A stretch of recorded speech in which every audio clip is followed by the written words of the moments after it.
argument for lunch. Oh, leave that there. I was gonna eat some more of it. That's in.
You all.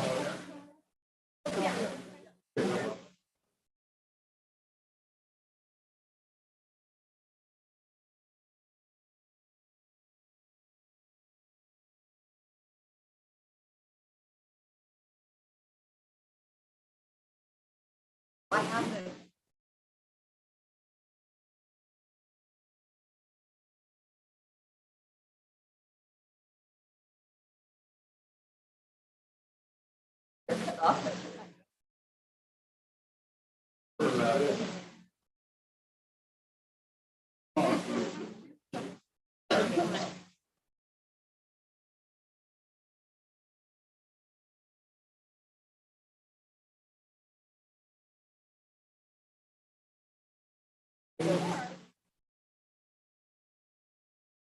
Mr. Runyon?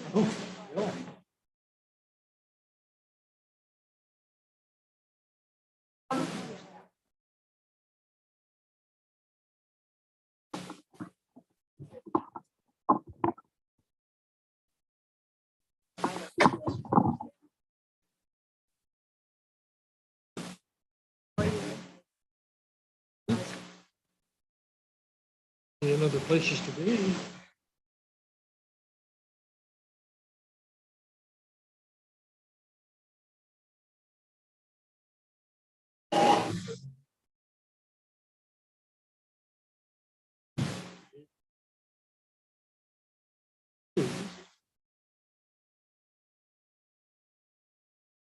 Idea.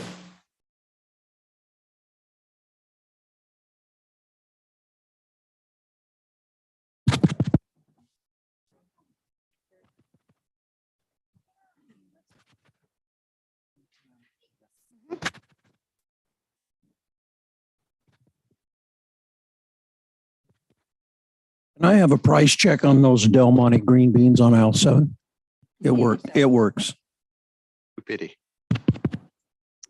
Thanks.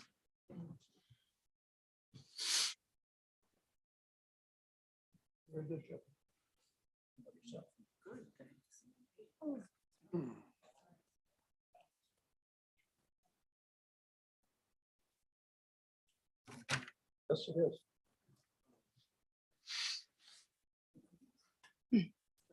Yes, she is. She's here until July 1st. And we have this program. I Is just in my Chinese coffee cup? that to get to That pot's gonna get emptied. Yeah. presentation. There's two on that table. But I'm Good putting coffee. together, I got a cup. basically it's a You didn't get any? program.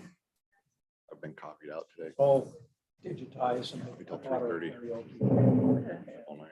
I'll be Told you I had- up for hell. had like three red Children's library. Yeah, I couldn't even talk. Yes. Thing or something. He's on meth. For a second, but Oh, then Math or something. Oh, okay. So at least I have a time. Yeah, so I typically cut myself off at noon. Just after that, It's about a all night. 15-minute. I'm only be worth shit tomorrow. Oxford FYI. I'm not going up rushing. in school, Okay. It's a trade-off. Tonight, we'll trade. going up in India. And it talks about, she sings part of the, and she shares melodies from her youth. Okay. And then she talks about people with handicaps. They're, they're not, Sure, sure. so the kids get a little Matthew, background. Yeah, so- You and Crystal really That's need to get great. along, especially it the would be day a- before budget. Did you report that to the police? Story time. Oh, so I think the kids will get a kick out of it. But I just need to get the date so I can, I'm gonna have to be there with her, so I'm Okay, gonna have to change. I have to run the equipment. okay. She's running a little is there a television screen and where the, We can probably put one in just there. roll one, We can probably roll one in there, yeah. it Yeah, we doesn't could have do to have that. hookup. I'll bring my own cabling. It's just, I just need a large displacement so that we can put the music can be Okay. broadcast off of it. Are you and Alice going to a duo? No, Can you I'm not, sing? no, I'm just going to support. Oh, And then, I was hoping to hear your musical ability. oh boy, it would be pretty rusty. Yeah, Okay, well, I haven't performed Very in informative. years. look forward to it. Yeah, I'll stop by when she shows up. How are you? Yeah, we'll have fun tonight. So we're having. Just have one person present other than. no, I don't know who's next week. There's something about it.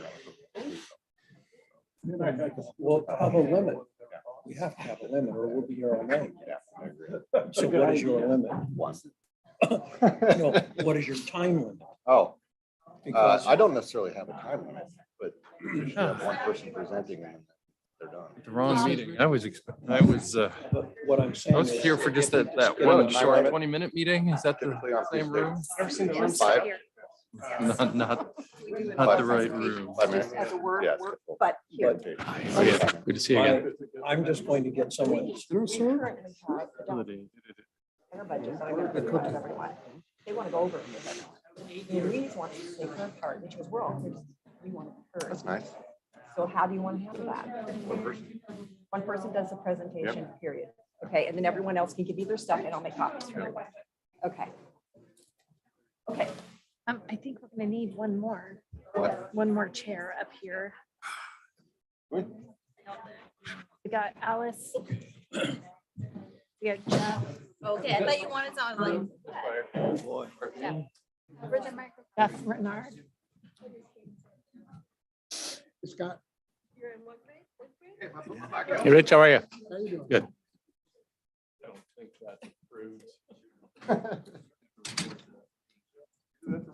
Report it to Bailey.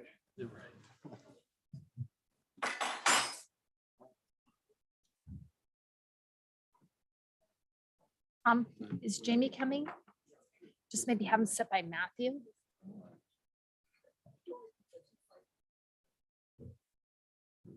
Yeah.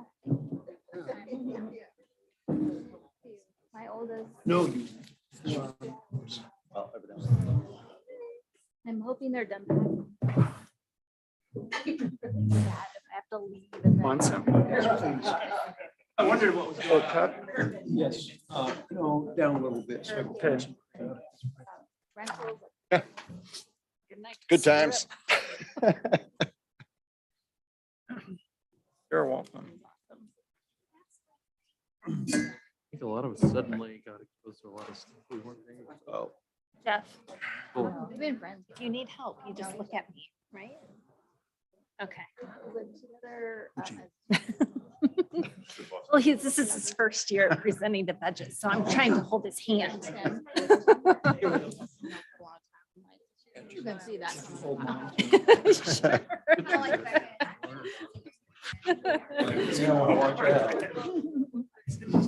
our thought, just to go through the sequence, if they are in the book.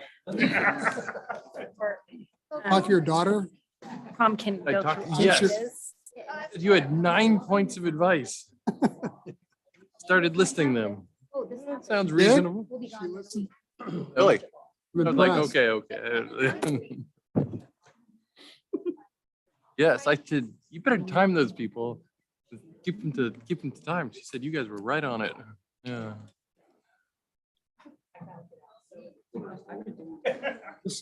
They're saying that Jonathan's supposed to be here. We need one more chair. Got one more chair. You- I think it's up there. Oh. Officially not. You know me.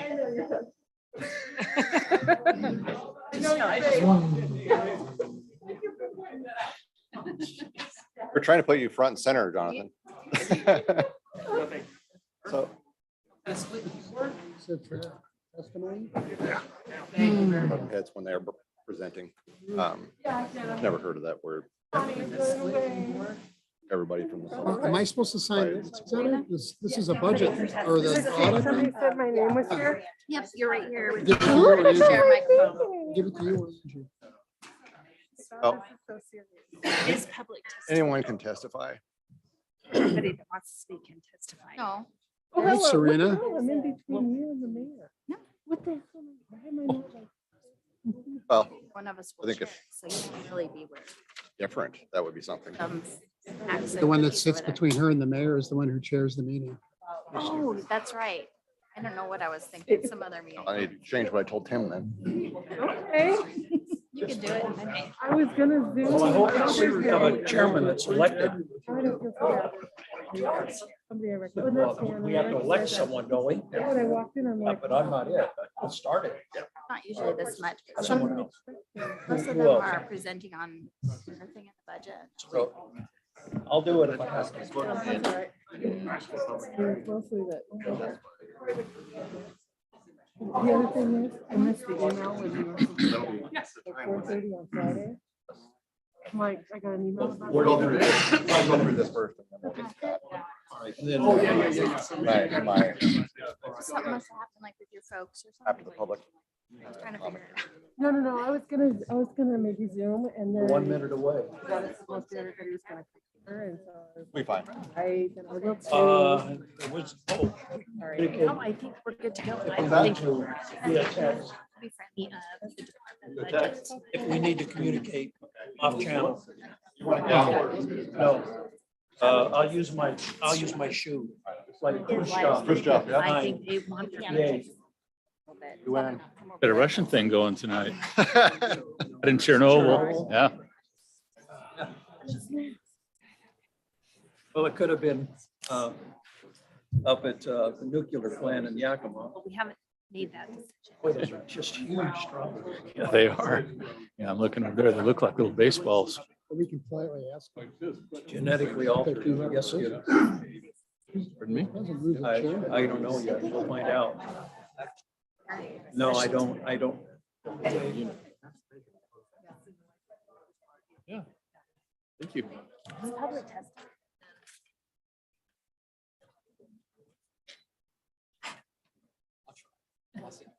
Okay, Got people coming. right there. Couple pages later. it talks about the- Hey, John. Yep, got it. Thank you. and then Oh, it's Within the cities. Did you know it? Yep. Thank you. No? Bob. Oh, that changes things. Elect chair. A lot of these people are Main Street people. Yes. No, that's just before.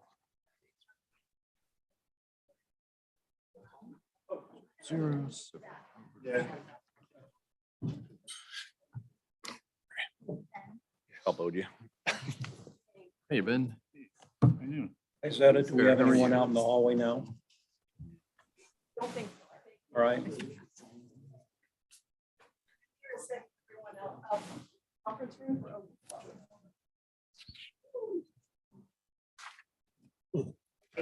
I don't want to start here, so All right, we're on. wait, we're not.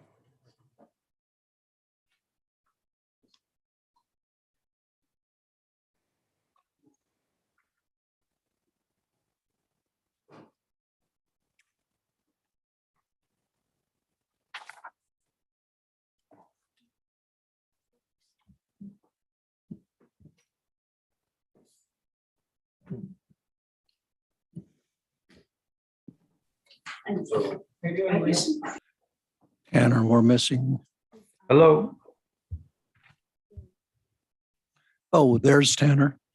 Let's go ahead and begin. Welcome to this year's proposed budget for the city of the Dalles for 2022, 2023. Welcome those of you that are on Zoom. Tonight's agenda. This agenda will serve for all subsequent budget committee meetings until the budget is approved. Agenda will resume where meetings are recessed. Approval of minutes will be added as they are prepared for approval. I call this meeting to order.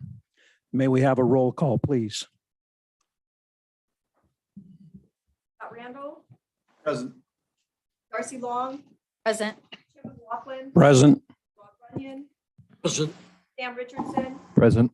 Tanner Elliott is there. Tanner is Present. on Zoom. Present. Yes. Karina Smith. Here. Joe Barcott, Here. Ben Ring. Debbie Ferrer. Here. I think, Mayor, also present Mayor Mays, your finance director, Angie Wilson, and your interim city manager, Daniel Hunter. All right, our first order of business is to elect a chair. Do I have any nominations for this position? I recommend Rod Runyon. You're doing such a good job up there, Tim. I think you should Do we have any other nominations for? nomination of Tim McLaughlin. We have two nominations, I second Rod Runyon. the nomination for Tim McLaughlin. All right. Do we have a second? Based on a failure for a second, you're nominating me? Rod did. I'm seconding. Oh, I see. All right, we have a nomination and a second for position of chair for today's or tonight's proceedings. Do we have any discussion on this? All in favor, say aye. Aye. Any opposed? Aye. Thank you. All right, let's, we also need to find a secretary for tonight's proceedings. Do we have a nomination for secretary? Nominate Rod Runyon for secretary. I second that. Dog catcher as well. All right, that just means that you sign proceedings and there's not any secretarial minutes or anything like that. Just signing of papers. All right, we have a nomination and we have a second on the floor. Any debate, any discussion?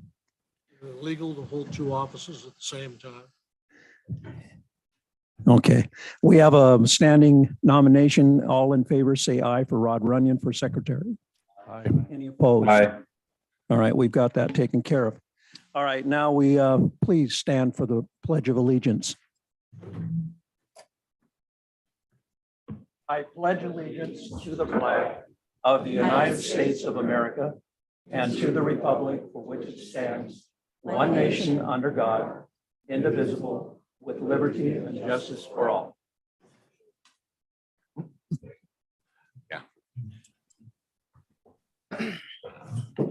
Who's going to deliver the budget message for this year?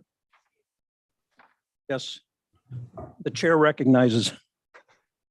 I just wanted to tell you really quickly that we have people in the conference room. And we need to keep an eye on that because the people in the conference room are wanting to speak on a number of items. Well, you keep an eye and just throw something at me, will you? Okay. All right. So we'll keep an eye on the Zoom meetings. Do we have anyone still coming in? Maybe, Rod, if you see people at the door, you can refer them to the conference room since you're sitting. All right. From a policeman. All right. Budget message fiscal year. Is that you, Daniel? It is, Chair. All right. Thank you. Would you please proceed? Thank you. It's just a question. We're not. Oh. The committee and the public, this balanced city budget was prepared by the hardworking folks in our finance department, directed by Angie Wilson, our finance director. The budget message is a summary of the issues that the entire budget will address. They follow fiscal policies involved in preparation of the budget, the city's strategic plan, formerly the city council goals, as well as personnel issues. Citywide budget issues in section 1 of your budget of the proposed fiscal policies. I will just go through the bullet points here so that everyone knows what's in the book. Maintain unappropriated ending fund balance, which is also found in budget information paper, commonly referred to as a BIP 22004. To equal 4 months of net operating expenses in the general fund. Maintain general fund contingency of at least 10%. That is in BIP 22004. Fiscal 5-year capital improvement plans in general, street, water, wastewater, storm, and sewer funds. Those are in BIPs 22008 through 22009. An emphasis on maintaining capital improvements, enhancing current assets, and public works infrastructure, street department funding will include revenues restricted by state law to the operations, maintenance, construction of city streets, fees from underground utility rights of way for water, sewer, natural gas, administrative transfers used only as charges for service provided by receiving fund. That's BIP 22007. Public works capital projects that involve construction contracts are budgeted in Public Works Capital Fund, which can also be found in BIP 22009. Legal department, at the end of fiscal year 2019-2020, the city elected to contract out legal services. This budget was prepared with the intent of bringing legal services back into the city.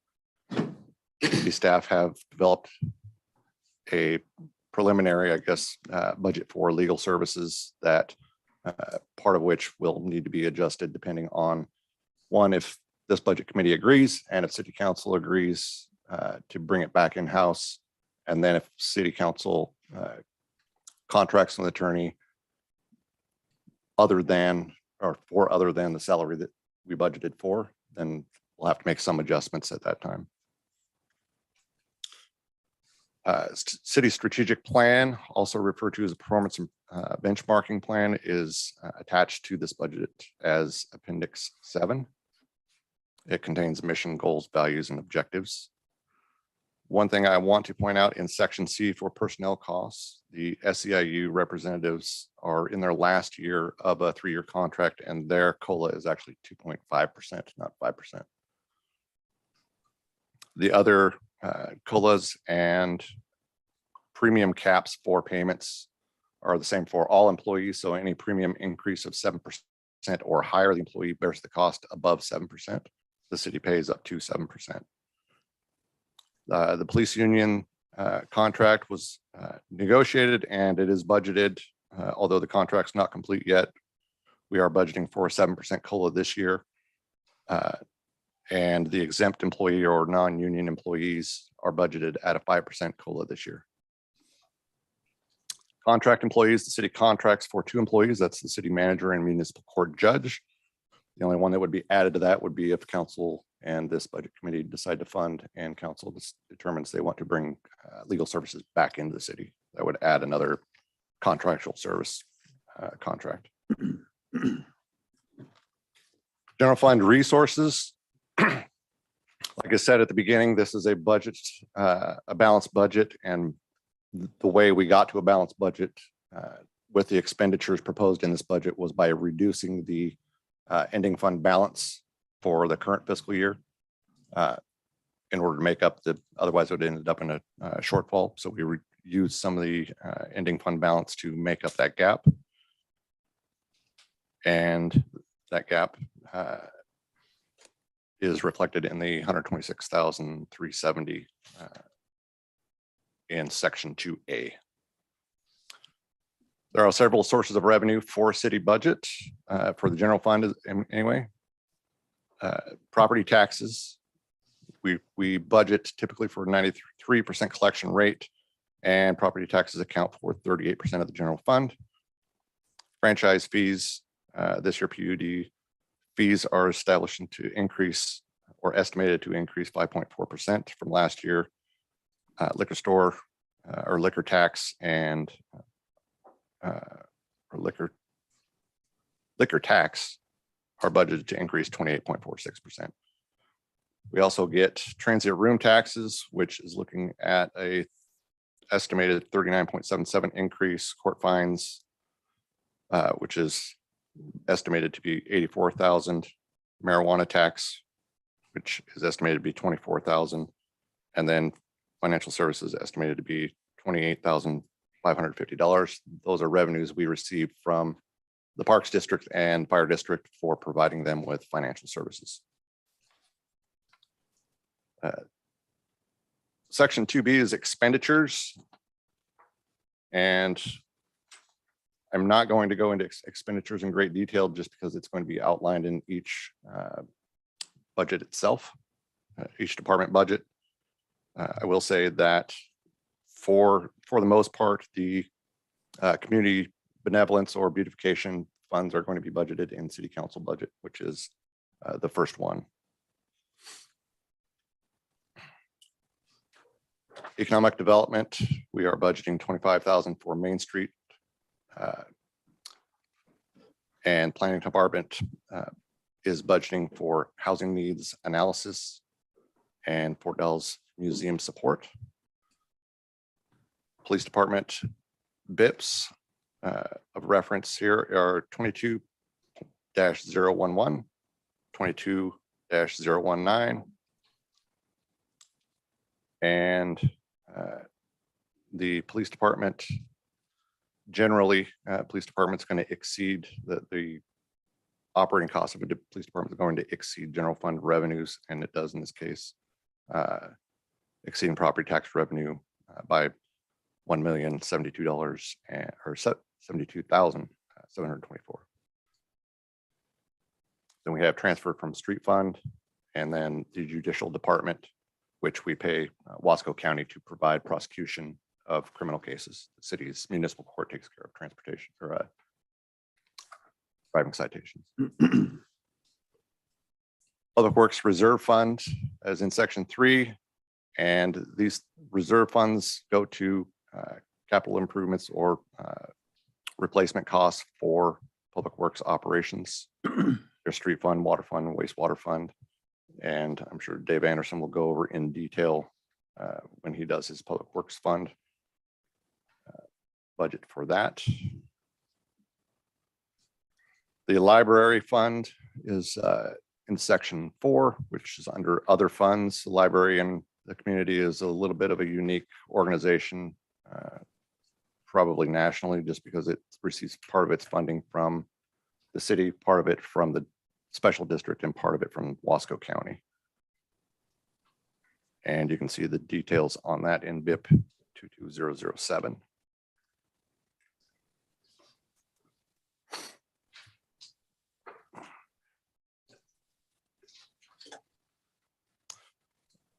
And then the summary, section 5,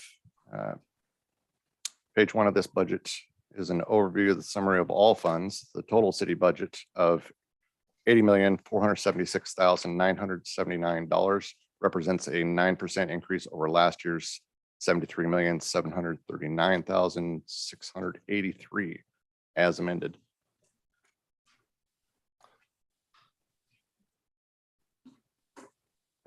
And that is your budget message. Thank you, Mr. Hunter. We now move on to item number 5, which is a motion to certify the Dalles tax rate of $3,0155 per 1,000 of assessed value. It's 3.01. Oh, is that a Per 1,000. 3.0155 per 1,000? I stand corrected. That's okay.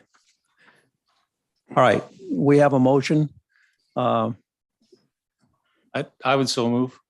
We have a motion on the floor. Do we have a second? Okay, Deborah. Question? Yes, we can ask question.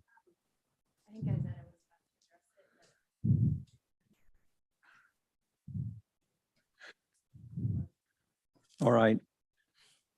So when you make the motion, just read the. Right.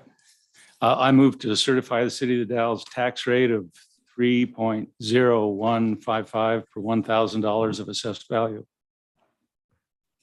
And we have a second again. Who was that? Oh, yes, Deborah.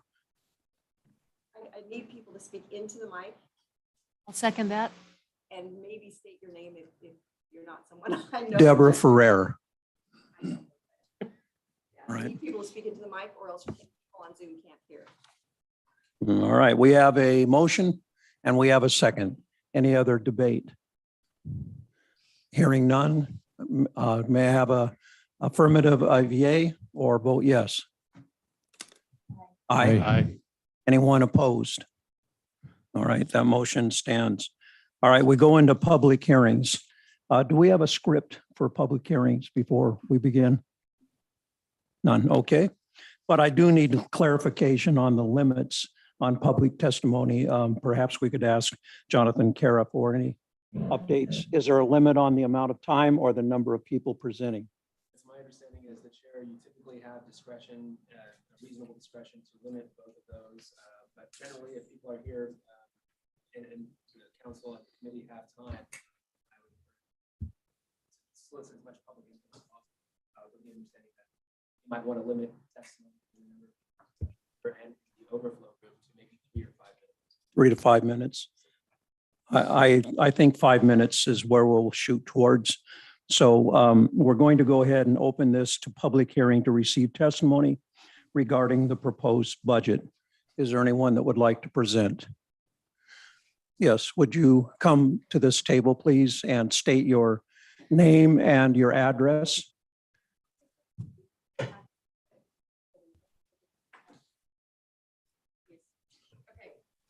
These for the council members? Yeah, Not no. sure. Okay. Excellent. I don't memorize.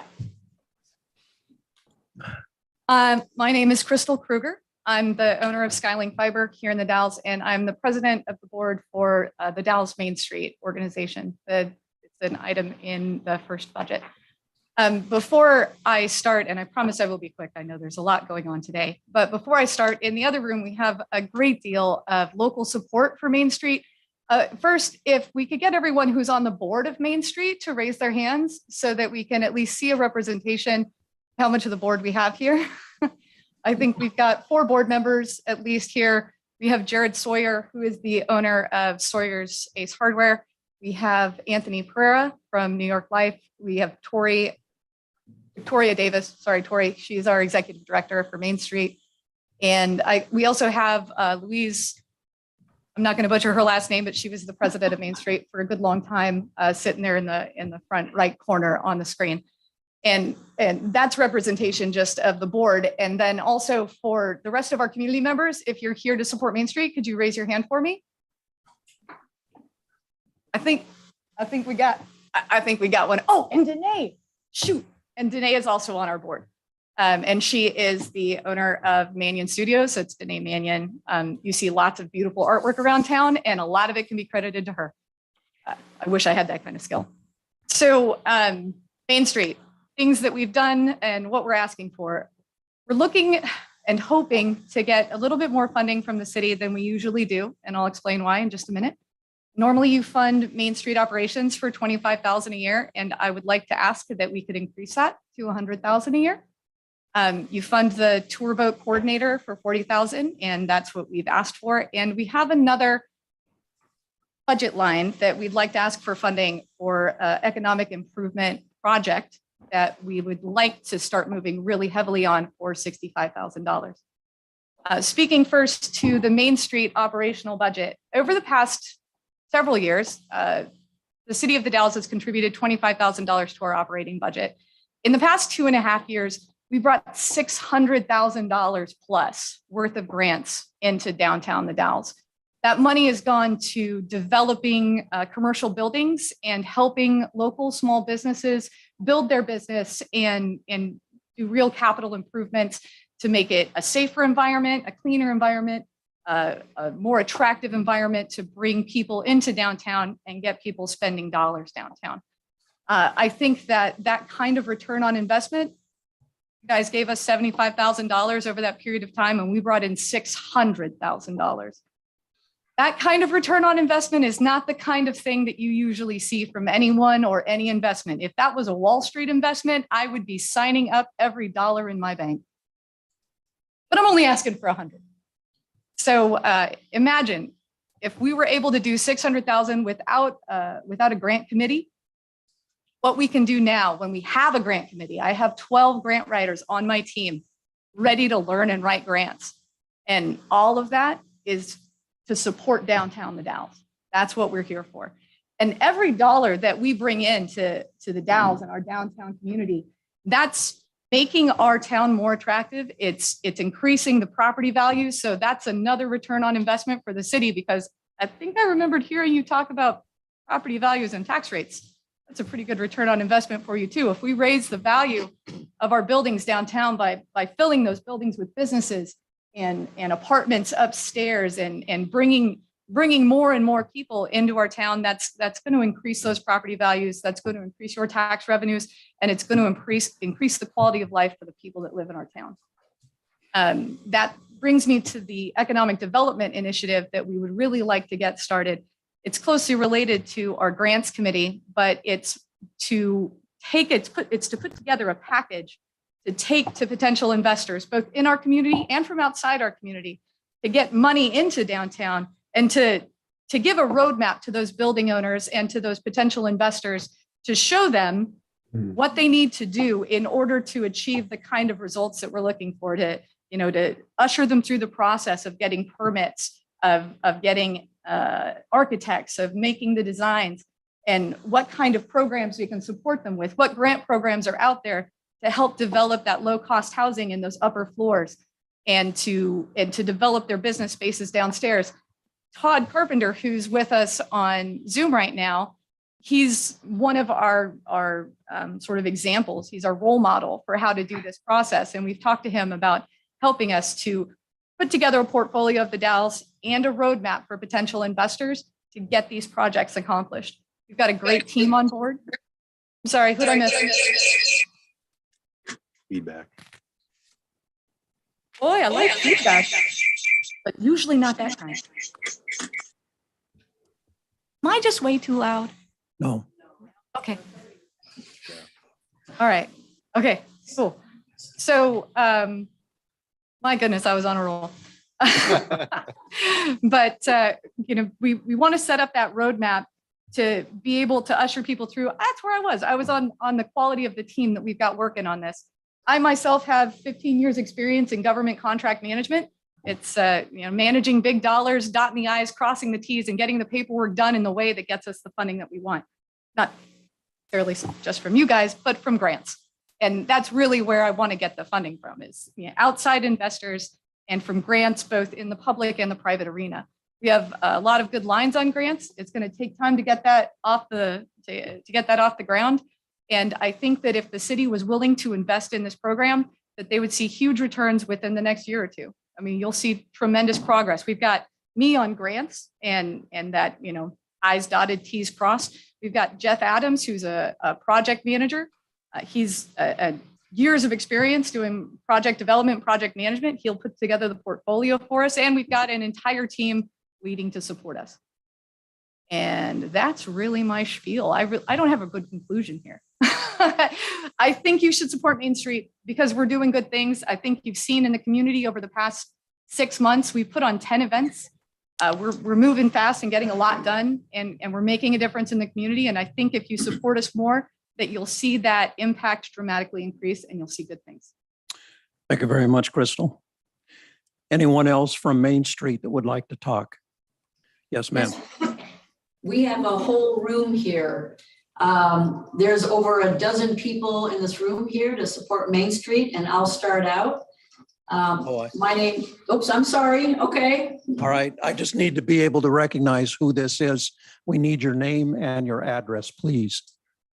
Okay. Are you talking to us in the side room, or is there Oh, I somebody see in the else? side room. I see. All right. So that's Okay. the overflow room. Yes. Is there one person to talk for all of you, or are you going? No. And we appreciate the fact that this is a public hearing and that we have several people here that would like to voice their own support for Main Street. And please have them identify themselves and then give their address. Okay, I mean, do you want us to speak one at a time, or should we Yes. all? Okay. Not all at once. All right. The All first right. person, please. Okay, so I'll be first. My name is Louise Lungheinrich. I own Lines of Designs right here on 2nd Street in downtown the Dalles. I did submit a letter along with an attachment that I believe all of you have a copy of. I thank you for allowing all of us here in the overflow room to be part of the public hearing. It just shows you the support in the community for Main Street. So in my letter, I'm saying that this week, you're here to review the proposed City of the Dalles budget. You're going to make revisions and you're going to form a recommendation of how best to use these public funds that will serve the citizens of the Dalles. I'm here to ask you to consider the budget proposal from the Main Street Board. There was a miscommunication earlier in this process where the board's budget was not submitted to be part of the actual budget package. So we were told that we could all submit or Main Street could submit the proposed budget at this point, and then we're here to help support that effort. Some of you know that I was part of Main Street when it was started, when the application was first sent in to the Oregon Main Street office. There is an attachment also that shows the application of that time. So that was 2010, and the support was tremendous from the city administration and the city council. In fact, resolution number 10-017 dated July 26, 2010 was passed unanimously. And that is attached in just that 2-sheet section. So I'd like you to turn to the bottom of that resolution, section 4, where it states, the City of the Dalles recognizes that a commitment to commercial district revitalization is an ongoing process requiring long-term attention, community support and involvement, and a full public-private partnership that is expected to last indefinitely. Main Street has lived up to and exceeded its part of the agreement. Outside grant monies that Main Street has brought in are up to $600,000. The marketing of downtown via the downtown maps and the tour boat coordinator has brought in documented revenue to business spending and consumer spending. I want to stress the outside monies that have been documented and reported to City Council over the years by Main Street. This is an organization that returns multiples on the funds invested in it by the city and the community. Main Street has been a good steward of public funds and will continue in that role with this new organization. Please support the Main Street Board's budget proposal. This is an effective use of public funds. So I thank you, and I'm going to turn it over to the next one. Thank you, Louise. Speaker number 2, would you please identify yourself and provide your address? Okay, I'm Mary Davis, 422 West 16th Street, the Dalles, Oregon. Go ahead. Okay, this is the 11th cruise ship season in which the Floozies and friends have volunteered to meet each ship that has docked in the Dalles. We have been told that our historic town is the only town on the Columbia River from Astoria to Lewiston, Idaho, that has greeters to welcome each passenger as they disembark to explore. We hope that we have made a difference in the Dalles as a memorable stop. Due to COVID and the addition of more ships to the schedule, it was difficult to maintain enthusiasm consistent with the standards that we wanted to maintain without getting burnt out. The entire community is now in a building and reevaluation time. With the hiring of Director Victoria of the Dalles Main Street program, we feel that Main Street is once again going forward with coordinated promotions and merchant participation. Main Street's liaison between all entities and the ships need to be continued. A working relationship, cooperation, and communication with everyone is so important. Thousands of passengers are brought to our doorstep each year. This includes 8 different ships, 4 different cruise lines. There are 20 dockings just in the month of May. The passengers want to spend money. The hundreds of crew members do also. The majority of the Dalles residents may not realize the economic value of the cruise ships. Main Street provides a free cherry bag, here's an example right here, to each couple as they disembark. It contains a map of downtown, brochures of the museums that buses will take them to, and special business coupons. These bags are very convenient for the passengers when they make purchases in our historic town. Let's keep the ships happy with our willingness to provide them with whatever they may need and whatever their customers may enjoy when they are walking the streets of the Dalles and visiting our unique museums, murals, and shops. We again look forward to working with the Main Street program as we do our part in welcoming the cruise ships. The gals from the Dalles know the importance of maintaining long-term partnerships with the cruise lines. We must make it work together. Therefore, we are hoping that the city will support the proposed budget of the Dalles Main Street program, which includes money for making our visitors feel welcome. Thank you. Thank you, Mary. Speaker number 3. I'm Mary Lineberger from A1 Tax Service at 311 Court Street. Yes, go ahead, please. Okay. In 2010, I was the chair of the Chamber's Downtown Committee. One of our volunteers, Keith Morgan, had just worked diligently to get a boat dock built and the cruise lines confirmed to come. And then the city decided to start the Main Street project, which replaced the Downtown Committee. Now that I'm back helping volunteer again, I'm helping the Main Street program. I like the fact that the third Thursday's giving more than Jam in July did. Instead of just once a year, we're bringing people down once a month to see what's downtown. There's so many people that never come downtown again.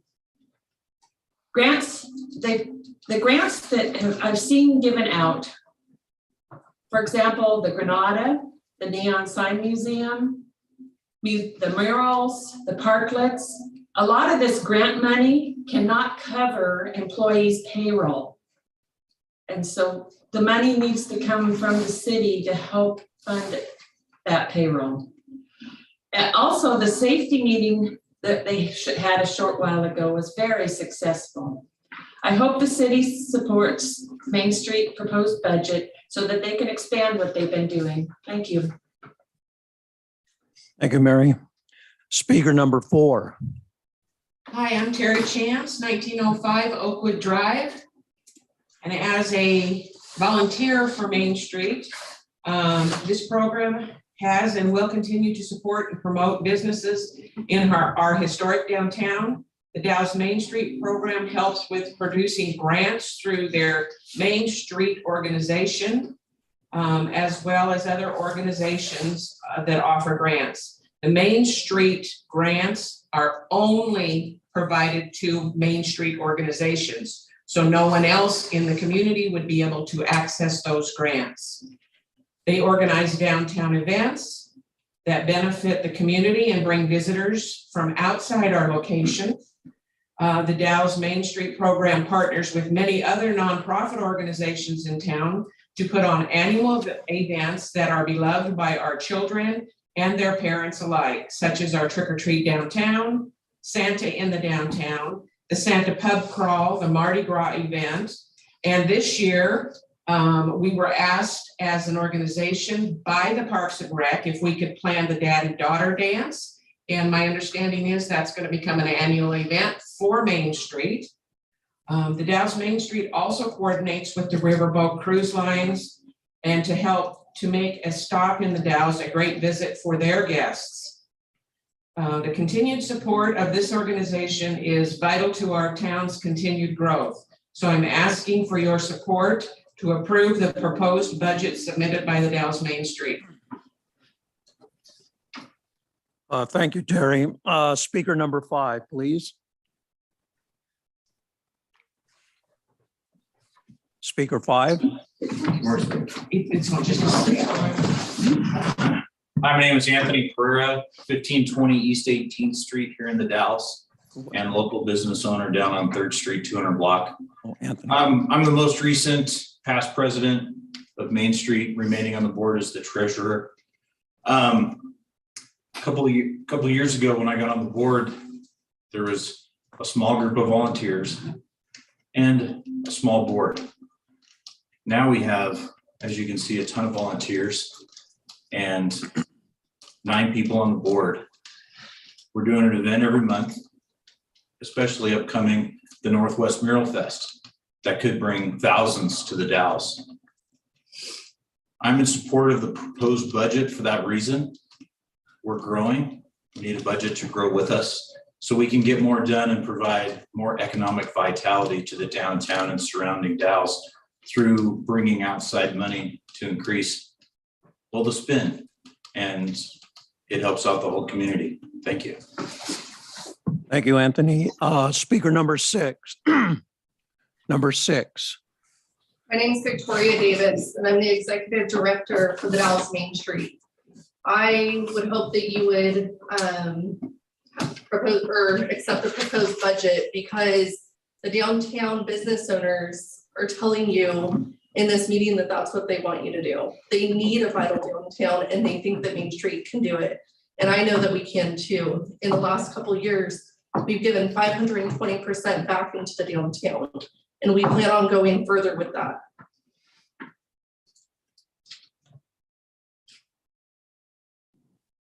Okay, thank you, Victoria.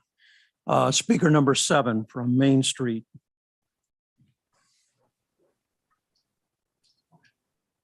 I think we're done. I think that's good from the overflow room.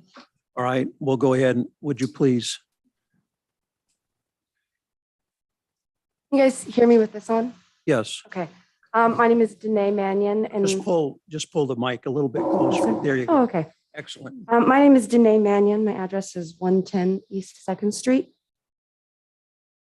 So Main Street programs across the country provide one of the greatest opportunities for any community, which I believe, which is outside funding. I'm not going to proclaim that the Dalles has the best economy. We're a small town and we really work hard together to build our community. Main Street, like my associate said, we pull in funds that aren't available to other people. I myself have written grants. I have been a recipient of them. I am a locally owned small business with a family.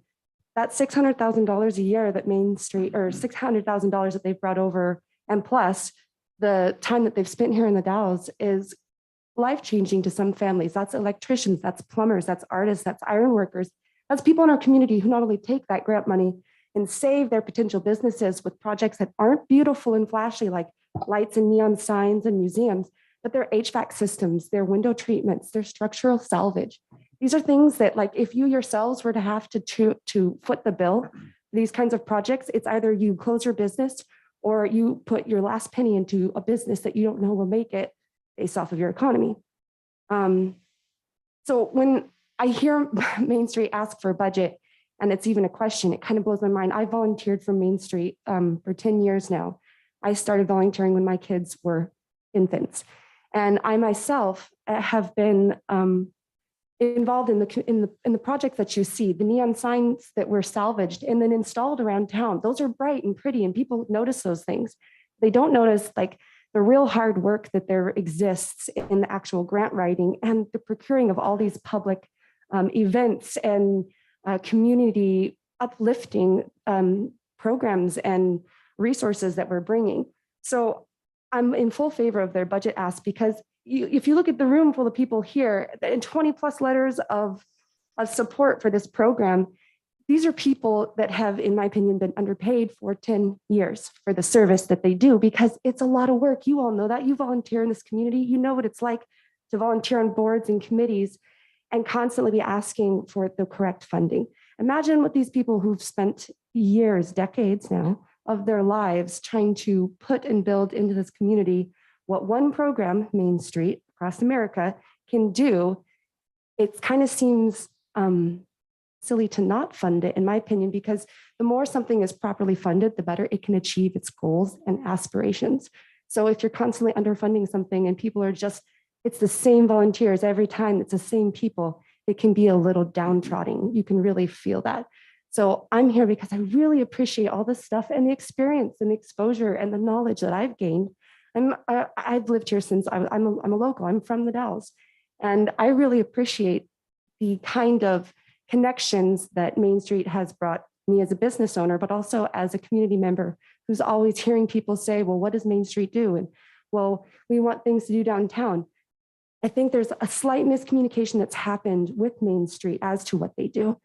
As a grant writer and as somebody who has had to put in like the hard work to see some of those visions of, you know, projects and things come true, you really have to be able to see it and envision it before it even happens, because it's a lot of work. So one of the things is anybody in this room right now could go up to Main Street. You don't have, a lot of people say, well, we're not downtown. How does it affect us? Main Street is only for downtown areas. Everybody to be successfully working has a heart. Our downtown is our heart. We pump in economic revenue through our downtown and through businesses and through shops, and that makes its way to our families and our community and all that stuff. If we're not really putting really strong importance on that, I mean, I don't know where else we should be putting it. I myself have my shop, which is the Limkey building. Its facade was fixed by a grant that Louise herself wrote and procured, and then helped the owner, Hugh Hillis, put in the front of his building and save it. I mean, I see the work and I really am very appreciative. And so I'm just happy that all these people are here to back up Main Street, but also ask for the correct kind of funding that they deserve for the backbreaking work they do. I mean, it's never ending. There will always be a next project. There will always be another thing to raise money. There will always be something we need to do for different age groups in the community. So I'm thankful for the opportunity to speak on their behalf, and I will continue to volunteer for Main Street as best as I can, because I truly believe in the projects I've seen come to fruition and the ones that are going to happen here shortly. That's all. Thank you very much. We have a person. Would you like to speak for Main Street? No one else? Anyone else in the building? What about on Zoom? Is there anyone on Zoom that would like to present for the Main Street topic? All right. Then this concludes the testimony regarding the proposed budget for Main Street. Should we move on, Izetta? All right. So we're moving on to the next. Yes, Mr. Chair. We do a question at all? Sure. The initial, I wonder if we get Crystal back up there again. You came up with three numbers there, and 100,000 was one of them, and 40 we already had in the budget, looks like, and I heard another number of 65. So if you could repeat those numbers so we can get it down. If you would, in the packets that we passed out for Main Street, if you look to well, I was going to look at the more complex numbers. This page 4 of 16. The one that you're asking about is for our investment portfolio. So I went on a little bit at length about building a roadmap for investors to come into town. That $65,000 is to support, so backing up a bit, we have a working board. We have 9 board members and we all contribute. I'm not even going to try to count the number of hours that we contribute each month. But in order to really like dig in and make the kind of rapid progress on that investment portfolio that we want to make, we want to hire an employee that will take care of a lot of that building of the portfolio that could, get the travel time to go during business hours to say Portland, Seattle, places where we might acquire outside investors. That's it. So what is the total ask that you're asking for altogether? Altogether, including the tour boats and Main Street operating budget, it should be $205,000. Thank you. Any other questions while we have you here? Any other questions? None? Okay, we'll move on. Thank you very much. Corliss Marsh, just a question of procedure. During this public hearing, is this when you're taking Testimony. and just on anything, or when we come to the department budgets and we speak? The public testimony now, Testimony on right now. right now. For everything. So I want to speak to Corliss Marsh, 1401 East 21st, And your topic is? Library Fund. All right. I just want to bring attention on the library fund to the line item that has to do with administrative services. And it's on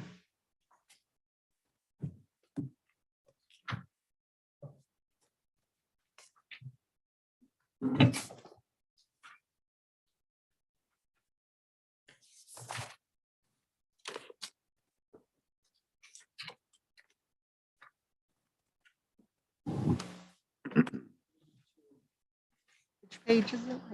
I had it circled and now I can't find. Someone said 82. Would be, it would be Oh, under yes. other use. Where it says other uses, right under Right. that. It's $148,000. Yes. And then it's broken down into two legal services and then the remainder, 128,000. And this is the money that administrative fee that we pay the city, that the library fund pays to the city to take care of the administration. And so I'm just questioning the amount. When we first started the district, we paid $0 for the city to help us, but we were willing then to put in some money for the city because they handle our invoices and our payroll. And so we paid some. We started with $37,000 and now it's up to $128,000 and including legal is 19. And so just we want you to take a look at it.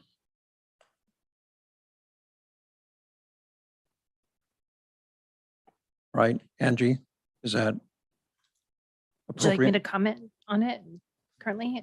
So currently, this is something that is transferred every year.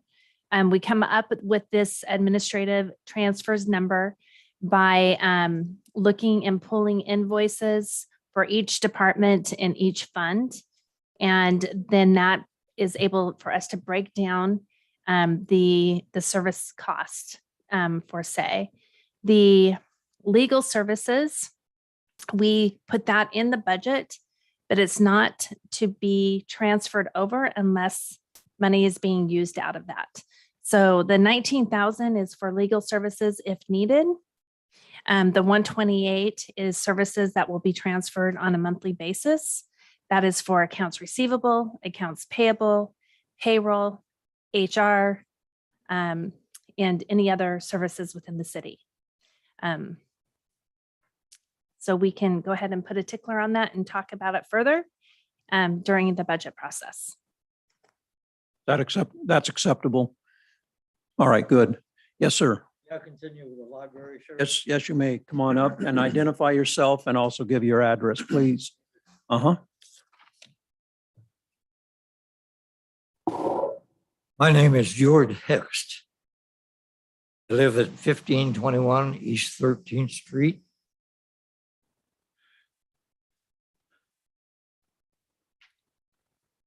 And I just want to be sure that those of you on the budget committee recognize what you're getting for the library. In my profession of building and running airports, I have served in 8 different cities. I built the Atlanta airport. I built the Portland airport. I served in Saudi Arabia for 5 years, so I'm not just talking from a local standpoint. This is the 3rd library that I have served on the board. Although it is the smallest, it is the best.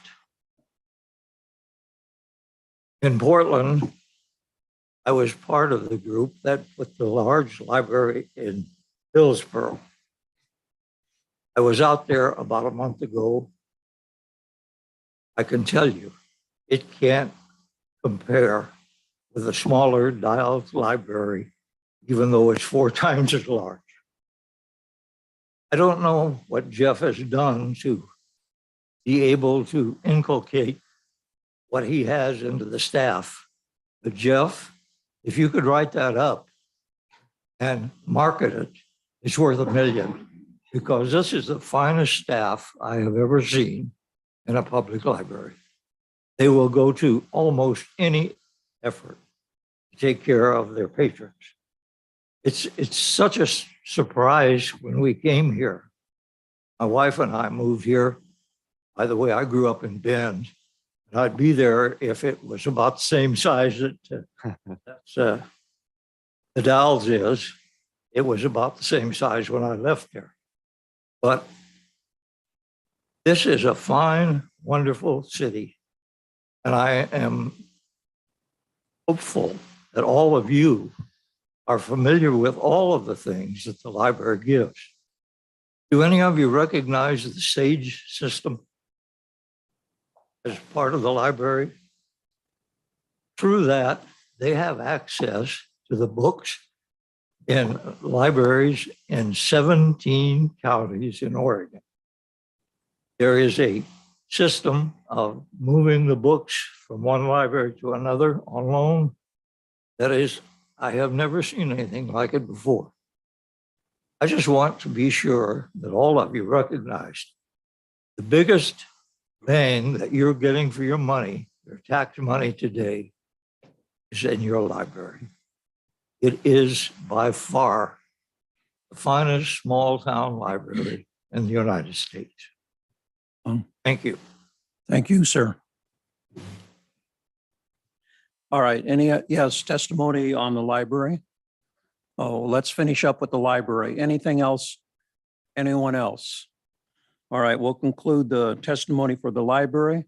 Now we're going on to the next topic. Yes.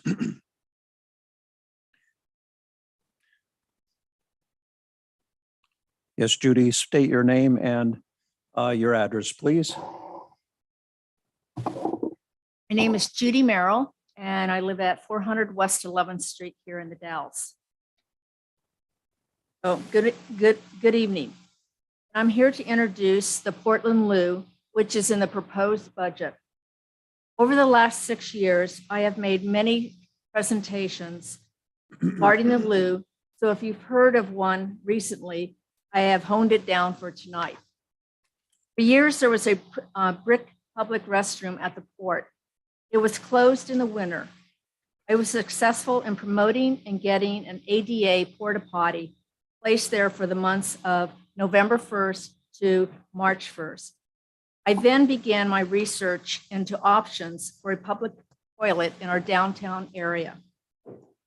The Portland Lou is a permanent 24-hour single occupancy public restroom, which is hooked up to water and sewer. It is expensive, I agree. Anything that is quality is going to be expensive. Of all the public facilities I have researched, this is the workhorse. The city recently opened a 24-hour public restroom in the Veterans Building. This is a very good beginning. You will see, separate from your binder, a pamphlet that I put together and also a pop-out that shows the Portland Loo. Binder, a 7-page pamphlet regarding the Loo, which includes photos, the quote, installation estimates, and bullet points. You can read those for yourself. I would like to mention that in 2018, our previous city manager, Julie Kruger, wrote up a formal letter of support stating, in quotes, "The city of the Dalles is committed to partnering by providing space at the site known as the Arco parking lot for the placement of the Loo. In addition, the city is willing to pay the costs to extend water and sewer services, including labor, equipment, materials, cost to hire a plumber, and we would pay the ongoing monthly water and sewer fees." End of quote. I do have a copy, actually I have 14 copies of that letter of support. I mention this because this appeared to be the direction of the city wanted to go. Studies have shown that the high visibility for safety and monitoring is a key factor in placement for a public restroom. The Arco parking lot across from St. Peter's Landmark fits that criteria. You are now budgeting several streams of public money, a great deal of money. The mission statement for the city of the Dalles reads, "By working together, we will provide services that enhance the vitality of the Dalles." At this time, I am handing over my research and proposal to the Budget Committee for the Portland Loo to be installed in the downtown area. If you have any further questions after this meeting, you can contact Evan Madden, Sales Manager at the Portland Loo. His phone number is 503-226-3698, 3968. He is on Zoom, on the Zoom meeting tonight if you have any questions for him. Thank you. Thank you, Judy. Anyone else on this topic of Lou? Any other presenters? Yes, sir. This is for the Lou. We still need to finish up. Do we have any questions about the Lou at this particular time? All right, then we will move on to the next topic, which is, yes, sir. Yes, beautification, yes. Chairman McLaughlin. Yes. I just wanted to make a note that I'm a member of this committee also. Yes. So just wanted to disclose that. Thank you. All right. Your name and address. My name is Tiffany Prince and I reside at 1107 Quinton Street. Thank you. And I'm going to start our presentation. Good evening, Budget Committee, and thank you for allowing us the time to speak before you tonight. My name is Tiffany Prince and I'm the chair of the Beautification Committee. Our committee membership includes Connie Kremrich, John Nelson, Debbie Farrar, Bill Lennox, Adam Romlow, Kelsey Alsheimer, and you'll be hearing from some of these folks shortly. In years past, we have requested a small budget and have had such success with that as past presentations and updates to City Council have shown. But moving into the future, after digging deeper, the Beautification Committee has come to realize that we have a lot more to do and a lot to offer. Our first budget ask that has made it into the city budget is based around the need for urban trees. The Dalles City forefathers had it right about planting large shade trees years ago. Arriving to the Dalles from the East Coast and other locations, they knew from their past experience the importance of trees in a community. They planted trees along our main streets, neighborhoods, and chose a well-known species at the time, the sycamore. These large sycamores and other large shade trees can still be seen throughout the city. Now is the time for developing a citywide plan to inspire and promote a comprehensive tree program. A plan that changes the way we think about and understand the importance of trees, creating consistency and collaborative efforts amongst agencies, and also encourage a citywide proposal for owners to keep their trees when possible and plant new ones. Our tree canopy is critical for economic development and a myriad of other benefits as outlined in the large tree argument. It's in your packet, which was provided to you. Additionally, it should encourage you to keep this funding request in our budget committee budget. Thank you, Tiffany. Adam Romlo, sorry, I'm at 904 East 8th Street. I must have drawn the long straw again because I just get to thank the Budget Committee for obliging that request for a seed starter for our tree project downtown. We presented at council last week and we're really excited to get going on the trees. There are a lot of economic benefits. The one we didn't really touch on was the deferred maintenance benefit for the city budget. The long story short is it almost costs more money not to have somebody taking care of your trees than it does to have somebody actively managing the project. So thank you for that initial request. It is kind of one half of a larger request, and John will come up here and kind of talk about that second half. So thank you again for funding trees. It's a great start, and we look forward to getting those in. Thank you.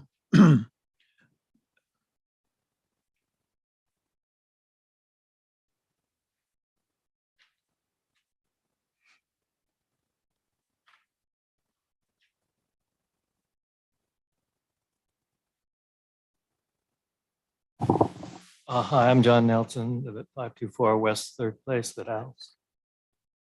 The planting of shade trees in the downtown area as proposed for this year's city budget is our #1 priority.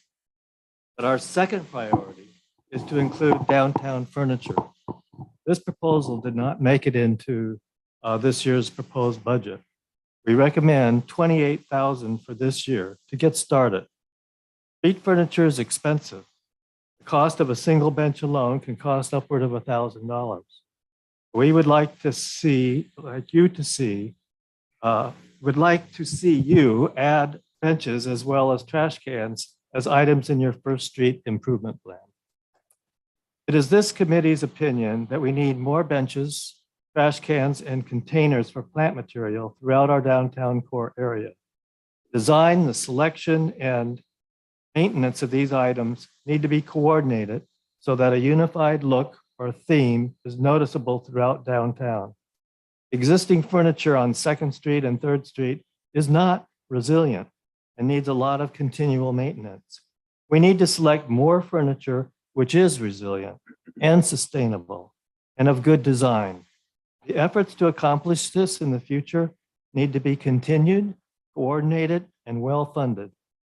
The Beautification Committee recommends that the City, Urban Renewal, and Main Street boards coordinate these efforts by creating a design team to make decisions about number, style, and placement of benches, trash cans, and planters for flowers, and other plant material throughout the downtown area in the future, and to include a Beautification Committee member on that team. We conceive of this design team planning effort as a multi-phase, multi-unit endeavor and future costs to be spread out over time. Creating a more beautiful community increases property values and economic activity, as well as our own personal health and well-being. Thank you. I'm Connie Krumrick. I live at 123 West 13th Street. I'd like to say a bit more about the third type of furniture, plant containers. While we think that there's nothing more transformative for an urban landscape than healthy trees and container plantings, we recognize that they would require a commitment from the city for maintenance and care. We believe the city is understaffed in the area of maintenance and recommend enlisting the services of additional staff or an independent company. In addition to caring for trees and plants, there are other tasks in need of more attention. These include weeding tree grates, sidewalks, and other city properties, cleaning sidewalks, litter removal, and cleaning of restrooms. Increased staffing will enhance livability, economic development, and environmental improvements. We envision a big, bold, and beautiful future for a town that we dearly love and are committed to reaching the goals of our mission statement, add to the rich cultural history of our place, share the beauty of our community, and instill a sense of pride in our public, private, and communal outdoor spaces. To conclude, we ask you to keep our number one priority request of $20,000 for a tree program in the budget. Our second request of $28,000 to begin the process of acquiring new downtown furniture, sustainable benches, trash receptacles, and container plantings is not in the budget.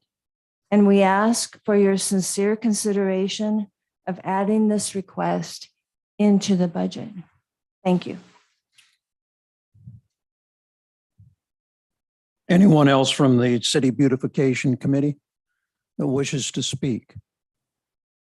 Do we have any questions of any of these members? All right, then we'll go ahead and move along. In review, we've heard from folks from Main Street, the library, City Beautification, the Lou project. Is there anyone else that would like to speak to the Budget Committee? All right. All right, this concludes 6A, public hearing to receive testimony regarding the proposed budget. We're going to move on to 6B, public hearing to receive testimony regarding uses of state revenue sharing. Angie, any direction on this? Do we? So annually, state shared revenues have always historically went into the general fund. And we're just proposing that the state shared revenues go into the general fund for the budget year of 2022-23.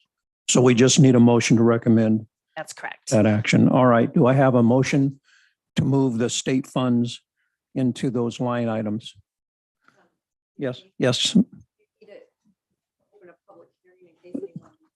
All right, then we'll go back. We'll back up the bus and we'll take public testimony on this issue. Public hearing to receive testimony. Anyone? Now, may we move ahead? The public hearing is officially closed. All right, now we're going to move ahead to B1, motion to recommend proposed uses of state shared revenue to city council. Do I have a motion? Yes. Make a motion to recommend proposed uses of state shared revenue to the city general fund. We have a motion on the floor. Do we have a second? I'd second it. All right, and we have a second. Any questions, debate? Hearing none. Oh, nothing? Hearing none. We have a motion on the floor. All in favor say aye. Aye. Anyone oppose? Hearing none, that passes. All right, we're on to item number 7, set future meetings. Traditionally, what we've done is we've done consecutive nights, correct? City Clerk? Correct. So if we need further meeting dates, we usually extend to Tuesday night, same time, same bat channel.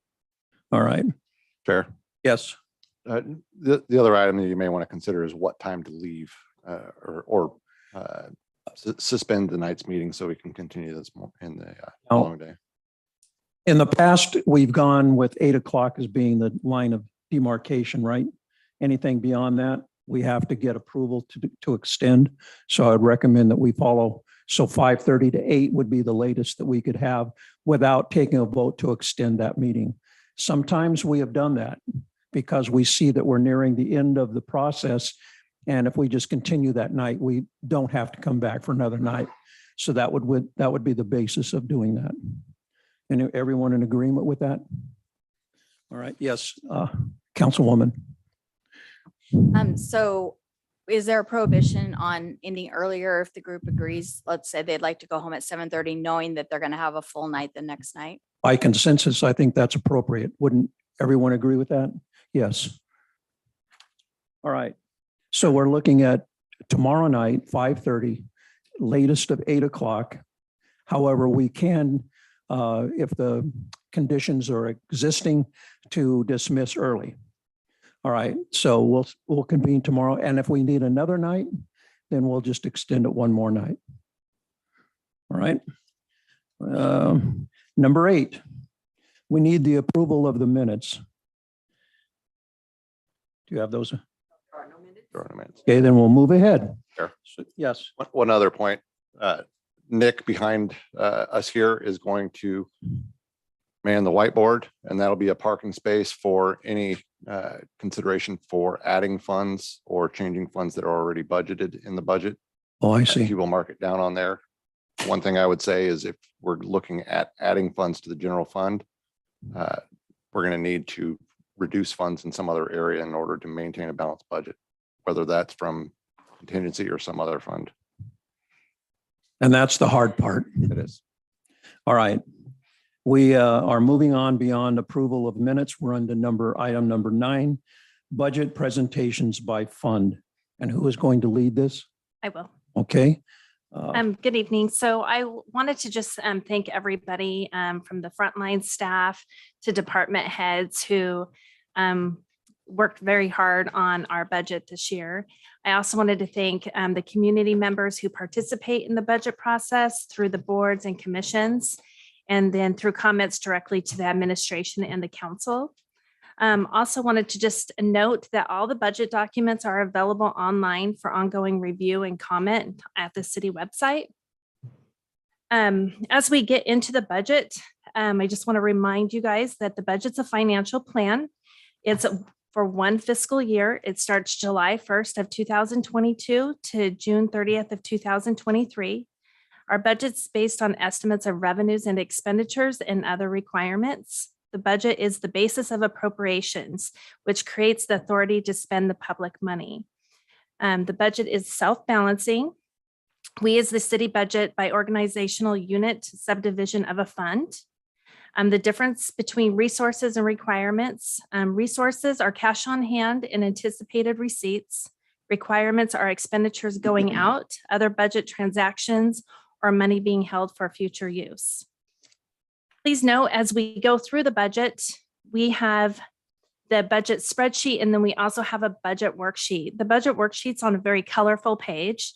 To the left, you will have 2 actual fiscal years. That's the 1920 budget and the 2021 budget, along with this fiscal year's 21-22 budget projections.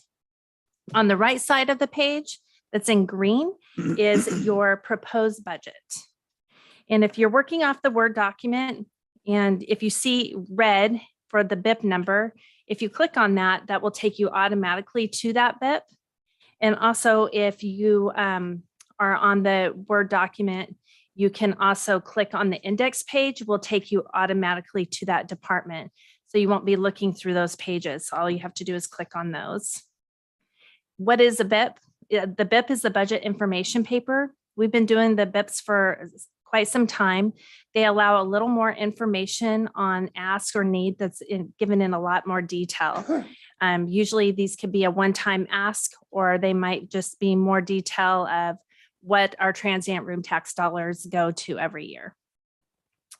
As we present the budget, feel free to ask questions afterwards. As Daniel mentioned, we have created the whiteboard. That could be something that if we want to talk about that and discuss it in further, we put that item on the whiteboard, and then we can come back and talk about it more in detail. That way everybody realizes and recognizes that it's still on the board, it's still open up for discussion, but we might just be moving forward, and then we'll go back to that item. So the first item that we're going to talk about this evening is going to be the general fund, and it's going to be the actual revenue. And if you turn to page 4 is the budget worksheet. I like to work off the budget worksheets. So the beginning fund balance. The beginning fund balance is basically what we think our anticipated revenue is going to be left at the end of this fiscal year. And we are budgeting to hopefully have about 4.9 coming into the budget year. And partially that beginning fund balance is also the reserve for the future expenditures. So at the end of the year, the reserve for the future expenditures rolls into the beginning fund balance. We're anticipating our property taxes to be 3.779975. This budget year, you can look back on the appendices on page 175, and that's a summary of the property tax levies for 2022-23. We receive this information from Wasco County salary report. There is $600,000 more budgeted than what's on the salary report due to expected revenues that may be coming in. These are an estimate. It's not an absolute for sure thing. It is an estimate.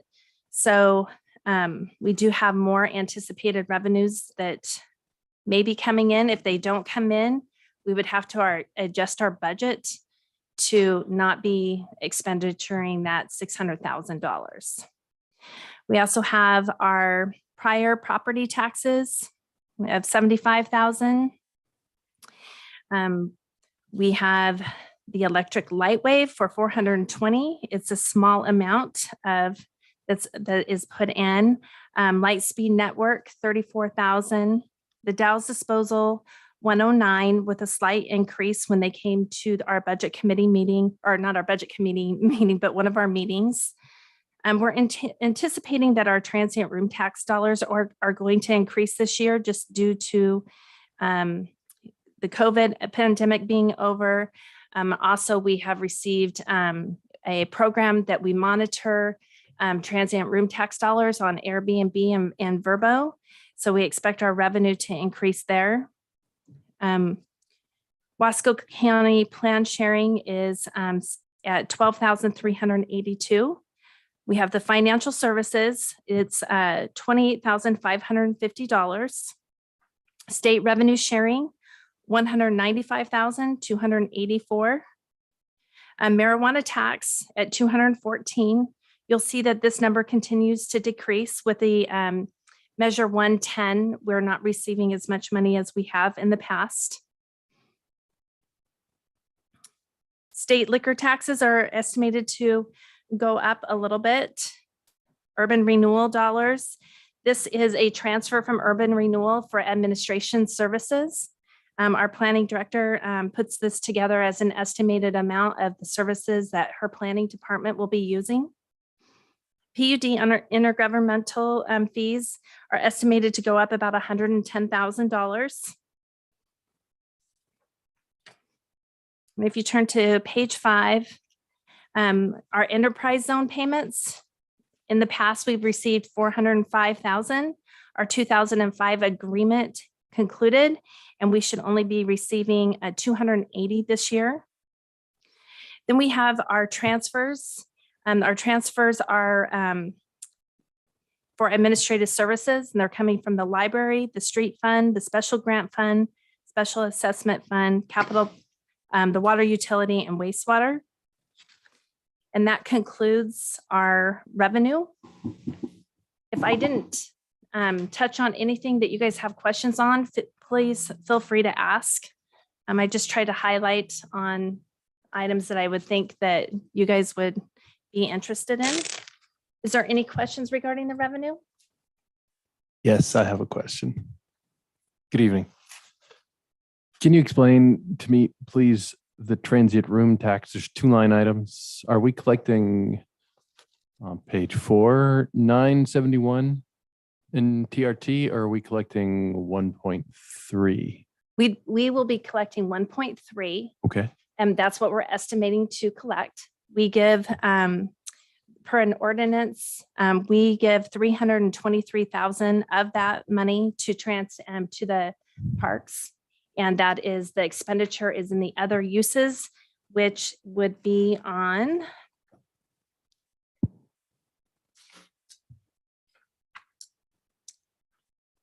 page 72.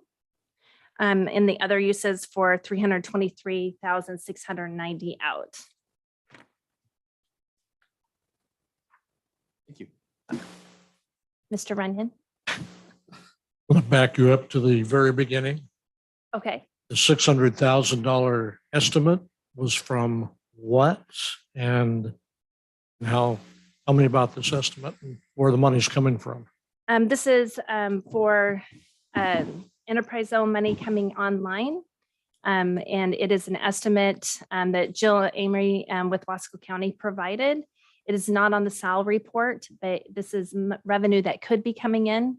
I was, the prior city manager asked me to put it in the revenue for the property taxes. Do we have any idea when we would know for sure what the number actually is? Possibly November or December. Kind of a big hole if it doesn't come in. It is, yes. We would have a couple of options. If the revenue doesn't come in, we'd have to adjust the budget currently and take items out of the budget, or we would have to use some of our reserve for future expenditure and bring that into the budget.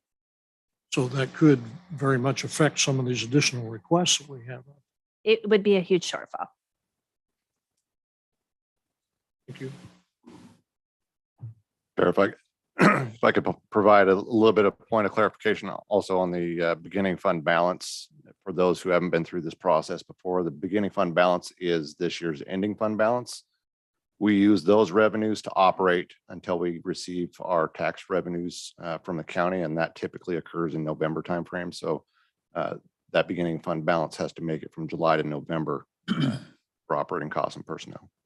All right, Chair recognizes Mayor Mays. Thank you.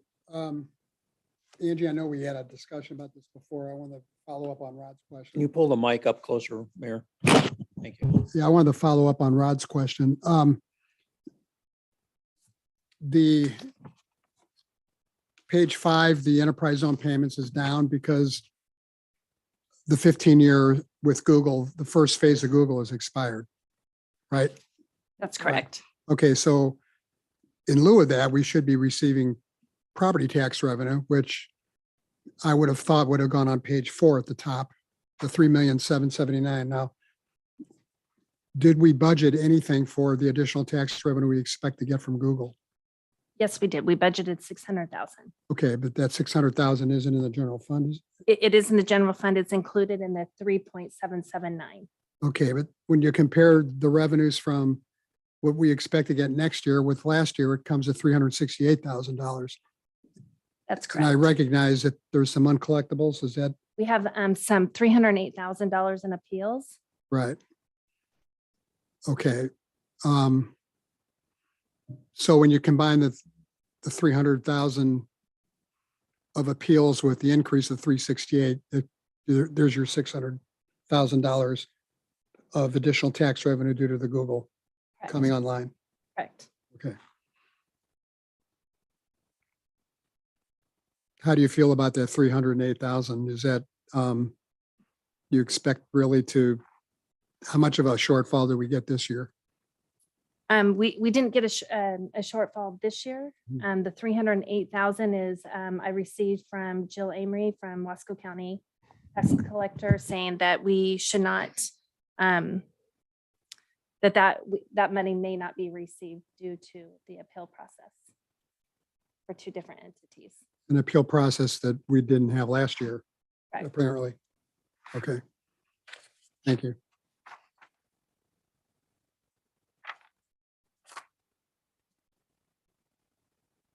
Is there any other questions regarding the revenue? Yes.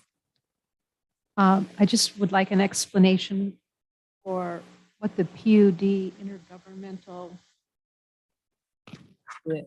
That's franchise fees. They actually pay us a certain percentage of the revenue that they receive.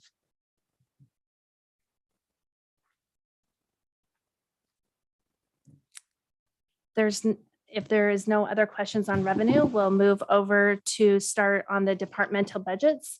This evening, each department will speak, and you guys can come up and sit up here when it's your turn, and they'll touch with what's going on in their budget this year, their requests that they would like, maybe some reasons why their expenditures are different from the previous 2 years.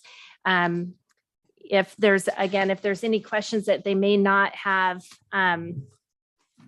brought up please feel free to ask them. So this evening, Daniel will be doing the city council budget. Yeah, so as both department head and interim city manager, I will take care of city council, city manager, general services, and human resources budgets. On the city council budget, it's largely the same as last year. The big difference on that is the 330,000 in contractual services. And that's largely due to $200,000 being budgeted in that or on that line. And it says not designated for loo bathroom. So I'm not sure if that's designated for something else or if it's just a placeholder. So for the loo bathroom, it is not something that city council had a lot of time to discuss. So the 200,000 is a placeholder in that line item in the budget to be able to decide whether you'd like to keep this item in the budget. Would you like to, donate for somebody else to do the loo? Or is this going to be a capital project within our fund that we're going to be handling? So it's just not designated on exactly how that's going to be handled. Thank you. Any questions on the city council budget? At what point, if we like to see something on the whiteboard, do we do it at the time the budget is it, or at the end of the general fund, or what? I think it would be a great time to just bring it up as we're going through each department budget. I agree. There's a couple other items that's on the city council budget. We have the safety supplies and equipment. We've budgeted $100,000 this year to be spending on safety supply items. This funding comes from. Thank you. That comes from our workers' comp dividend from Safe Corporation for basically doing a really good job on our workers' comp. Employees have over the last several years been doing really well. And because of that, the premium that we pay in, we receive a dividend back from Safe Corporation. That dividend is not a guaranteed amount, and it's not even a guarantee that we'll receive it. Councils in the past have wanted that money to go into their budget so that they can keep track of the money and that make sure that it's going to safety equipment or supplies or training. I will say at this right now, we're looking at, and I'll be bringing this to council later, but we're looking at probably depleting the current safety funds down to about 5,000 for this year. And that's just due to several things I'll be bringing to council at the next meeting. And so going forward, it's going to be that amount plus whatever dividend we end up getting coming year, which we also typically get around October, November. Sorry, is the dividend estimated at 45 or at 100? This year we're asking to do 100,000 for the expense line item. 55,000 would be for the safety door locks for the police department, leaving 45,000 for additional needs throughout the year. Thank you.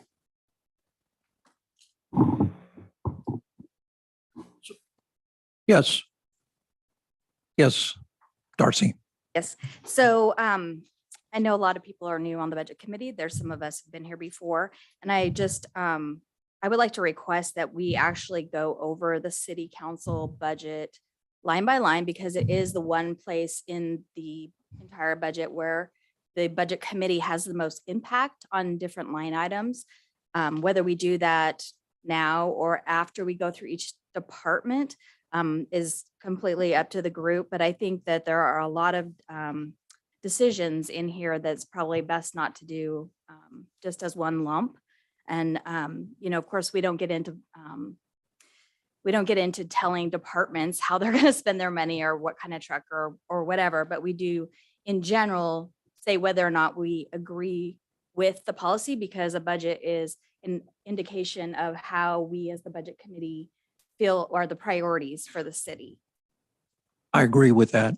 Now we need to come back. Do we want to do it at this time, or do we want to table it, come back at a different time later in the process? Yes, Councilman. I agree with Councilor Long as well, Long Curtis. But I would I think we need to go through the departments and move this along a All little right. bit, and then we can come back and spend as much time as we want. And you can set that Yeah. time whenever. Do we have consensus for that? Everyone? Anyone? What Counselor Runyon is saying that we move through all of the different departments and finish it as soon as possible, and then come back and discuss your requests to have line item review of especially the general fund city council. All right. Anyone? Just in the interest of our department heads. I agree with that as well. All right, so we'll table that discussion until later, and we'll come back, circle around for that. All right, shall we continue? Do you have anything more on there? Next up is city clerk.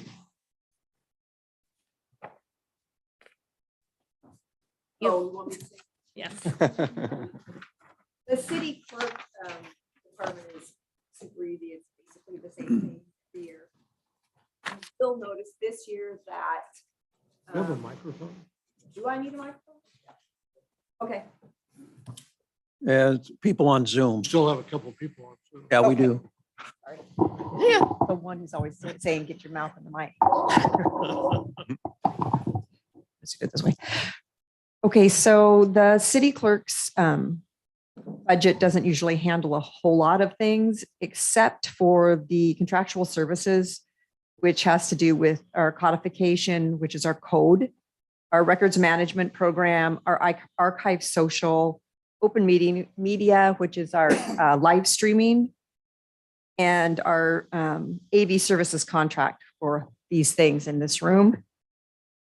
This year, the main thing that really has changed is the last 2 years, gosh, it looks like 3 years, there hasn't really been any money in the travel, food, and lodging.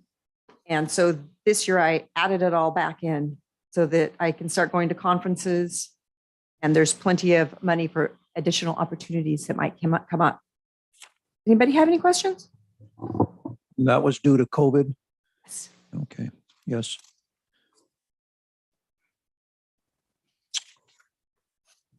I think we have one of the best city clerks in the state, no. so anything she wants, I'm for. Yes, I know. Revise that. Bahama tickets. All right, let's move on. City manager?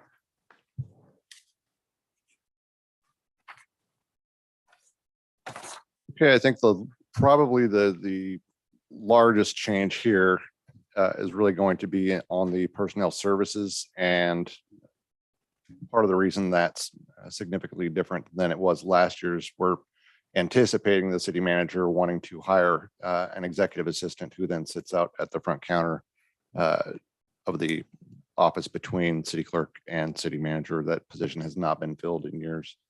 And part of my process, talking to Julie, gearing up for this budget committee, was that position and what we really want to see there.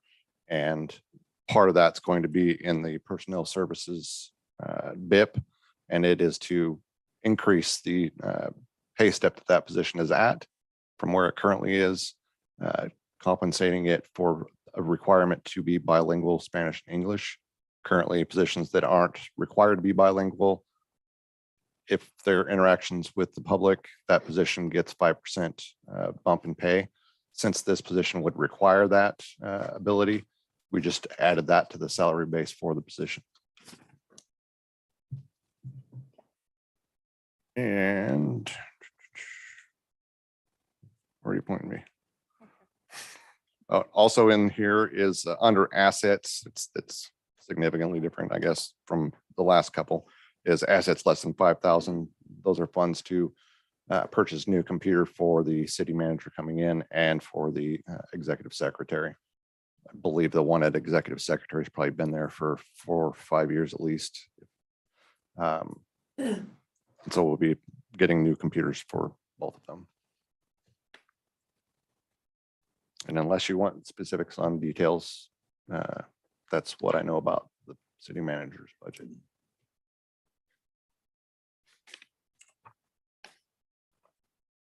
Right, let's move on. So the on page 20 is the legal department. This year, you'll see that it's quite different from 2021 budget and our budget for this year. We're asking to bring, to have that possibility to bring legal services back in as an employee position or contracted employee position. So we have budgeted to have 2 FTEs, one being the city attorney and the other being a paralegal. And the contractual services is something that we're estimating that would be there whether we have contracted services or if we have an employee. And the one thing that has changed since our budget started was the outside legal counsel consultants for the airport litigation. That since has been resolved. So I don't see us foreseeing us needing the $55,000. So that is something that we could put back into the budget, or we could use that as a placeholder for additional needs for legal services. The other items would just be they're budgeting for some training and some new printers and computers, because those have we no longer have that equipment anymore. So we would need to get new printers and computers for that. And Nick, would you want to go ahead and put on the thing, the extra legal counsel, $55,000? And that's something that we can talk about putting back into the budget at the end of this. Is there any questions on legal? Can I make a point about legal?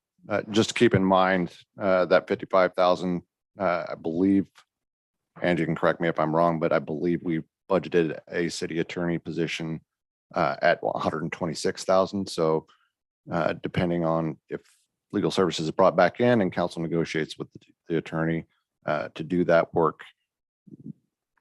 council having the ability within that fund to have some flexibility on any salary range that you would land on, it's going to be beneficial. So we could use that 55 as flexibility for council.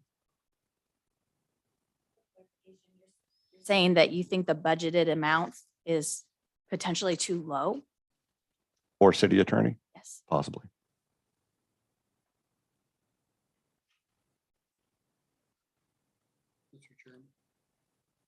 Can I ask a question? Yes. The 55,000 was earmarked just for one lawsuit, is that right?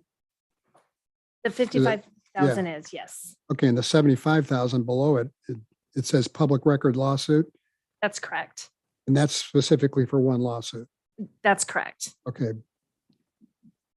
So, and the miscellaneous would cover everything else Would cover any additional needs. Yes, for legal services, that's correct. outside legals. Okay, thanks.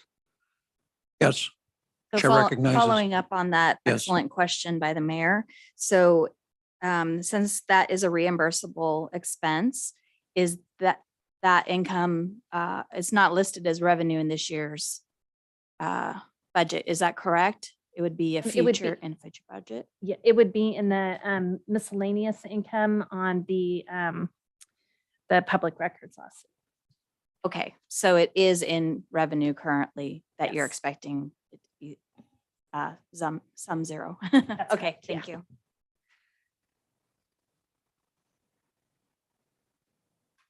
Is there any other questions in the legal department? No, we'll go ahead and move on to the finance department.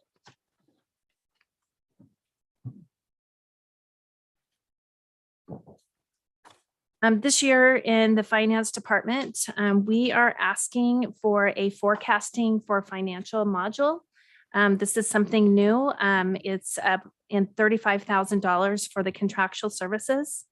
This module would be able to help us be able to foresee and be able to kind of forecast, 5 years down the road, which I think is really important, especially when we're talking about additional personnel services, additional needs, maybe water rates increasing, sewer rates increasing. It's a module that could really be easily used, not just by the finance department, but by Public Works.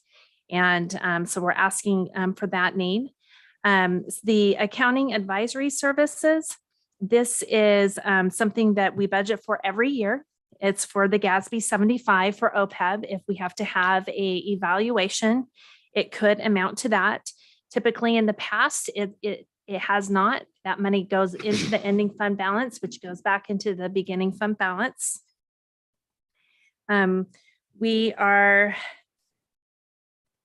asking to put our training and conferences back in. Due to COVID, we did not do any training. So we are actually asking for some training for the Cassell conferences and other conferences for the OWACA conference and some other conferences that may come up. We're drastically behind on all of our training in the finance department. And in the utility billing,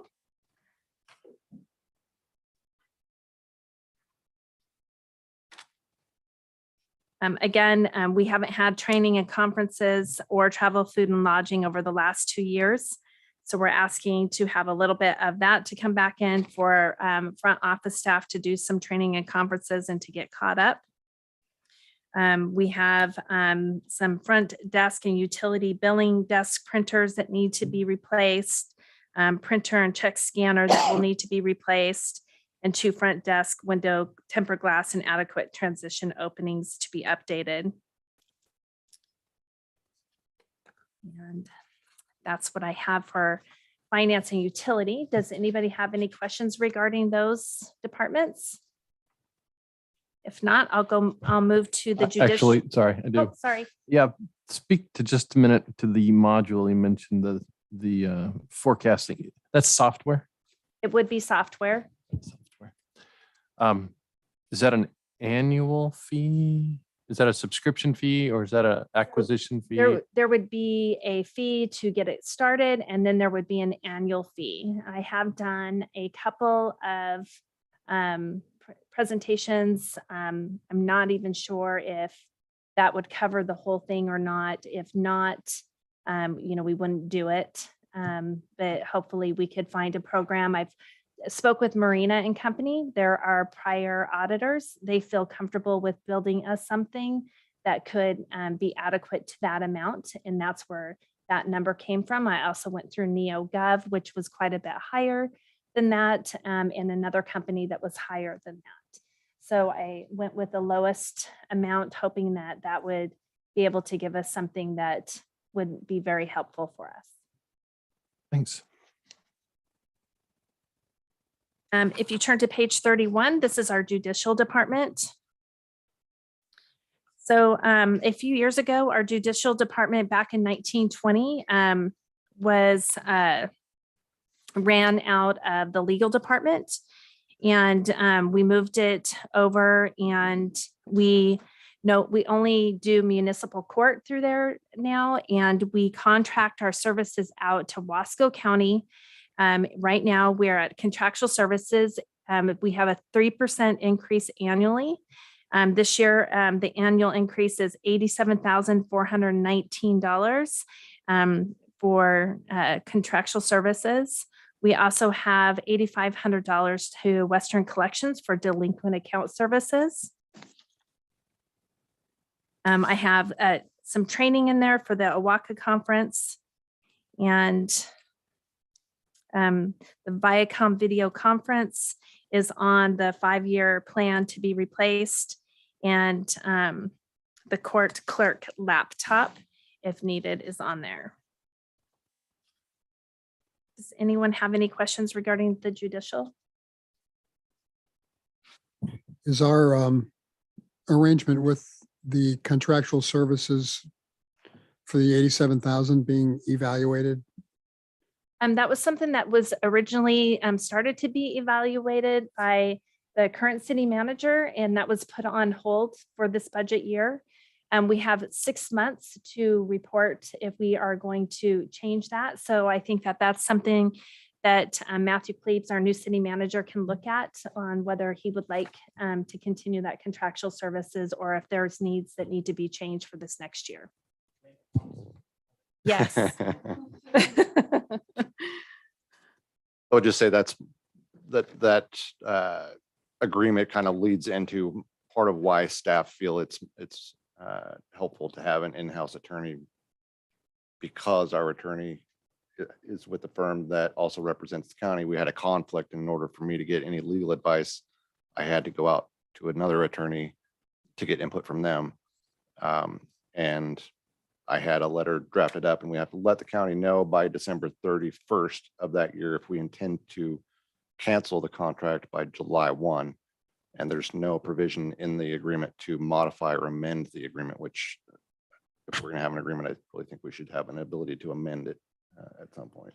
So that in part was why I wanted to end the current one. So forgive me if you just spoke to this, but how did we almost double this total bill in the last 3 years? You look at bottom 31, I understand it's 3 departments, but goodness. From 525 to 947 and 1, 2, 3. So the back in 1920, the judicial was not in that total department. That started in 2021. So it's the judicial department's fault. And we were doing fine and doing, Yeah. all right, got it. That would account for the 174,449 difference. It's the combination of the material services and personnel services.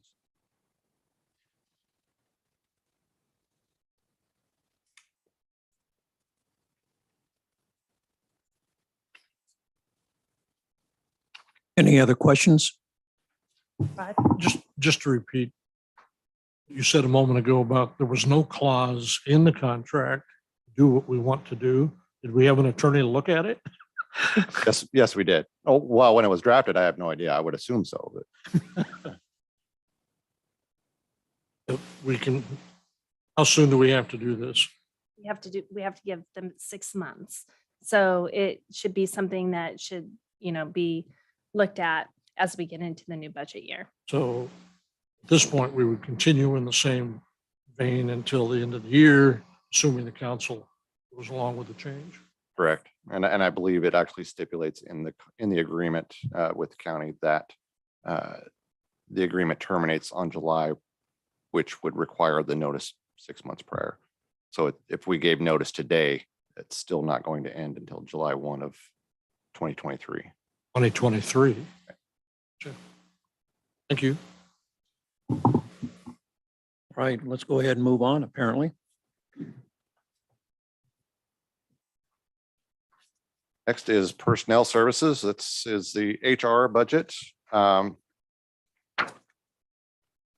lot of this is very similar to what it was last year. There are a few differences. One is we're continuing a higher than typical recruiting amount budgeted, and that's just because we're anticipating a number of retirements this coming year that are going to be costly to recruit for. And because of that, I've continued a higher, although it's not as high as when we recruited for the city manager position. Continuing the employee wellness, that's possibly something we can put on the parking space behind us, because that is a provision of Cigna's health plan, which has not worked out very well for us. And part of the reason for that is they set aside a fixed dollar amount for us to use for a number of things. And our intention was to use it to promote preventative medical screenings. Just because we have a number of employees that are in a demographic that don't go to the doctor until it's hurting to the point they can't move anymore, and trying to encourage them to go to the doctor more often in order to get things treated before they get to that point. The difficulty there is because a large number of our personnel work in funds that are enterprise funds created a difficulty with transfers out from general fund to the actual benefits for employees in an enterprise fund. And the other difficulty is it's not a, which is what I hoped it would be, is like a gift card to the employee for a set amount of money for doing their wellness checks and whatnot. It is a premium reduction. So it's not something the employee is actually going to see. So then it becomes a non-incentive for the employee to do, which is why there was nothing expended out of it this year. It's remaining in there just because we currently have Cigna and it's something they offer. I don't anticipate any deduction from that line. The other thing is Cigna's customer service and at least one of their services they provide has been horrid. And I've heard from multiple employees on this. And so when I finally do get to meet with our benefit agents of record, we're going to be looking at shopping for a different provider for health benefits. And hopefully if it is Providence, they will give us a reasonable rate instead of the one they gave us last time. So that's long story about $18,000. Training and conferences is up significantly, and like other departments, including city clerk has said, and I'm sure you'll hear from a lot of others, because we did not do training and conferences over the last several years. It's up significantly from what it's been. The other component of that, as many of you know, I'm looking for a city manager job somewhere, and I wanted to have that money budgeted for my replacement should they need it when they get here.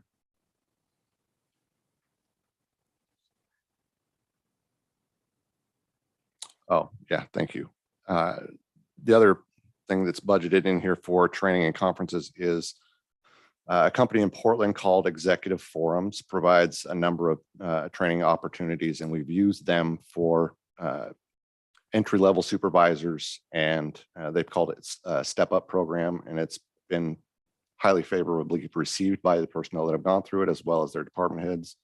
The department head is their mentor going through the program. So the department head goes through it with the employee, and then it helps the employee develop the knowledge and skill set to become an effective supervisor. So it's great for that first out of the gate supervisor position. The money I've budgeted in here for them for training is actually for all department heads to go through their executive leadership program. And that largely is intended to increase or promote collaboration between all department heads. That's the 26,000. Correct.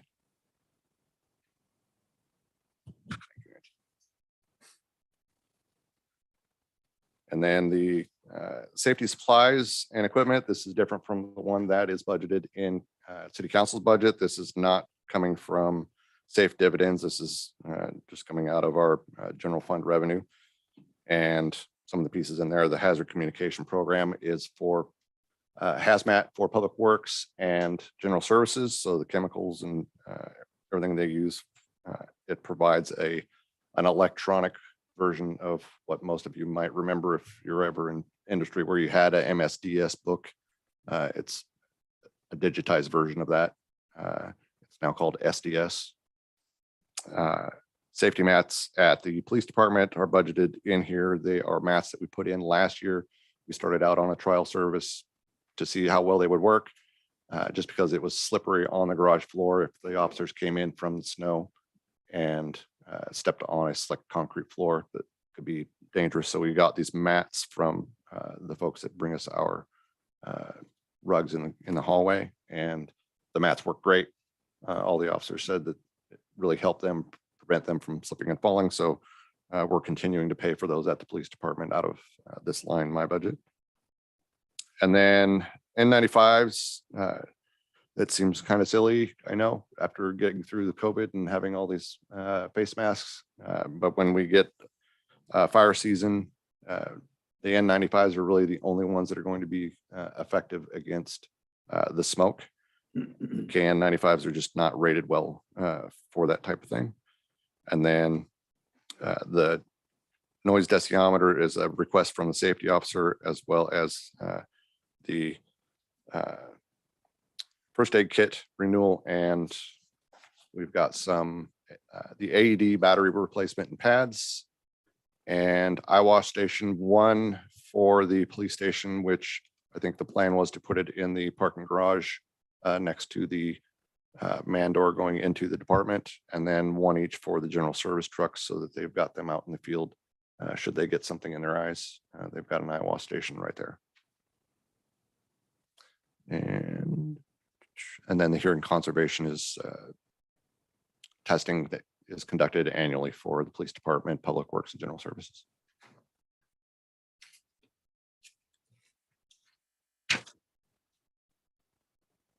All right, that completes HR review. Any question? Yes, Counselor. I would like to propose that we put the employee wellness incentive on the whiteboard of 18,000 for consideration in the future as a place we might move funds from. I agree. Anyone else? All right.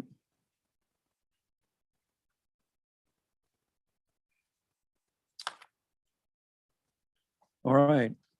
Looks like planning is next.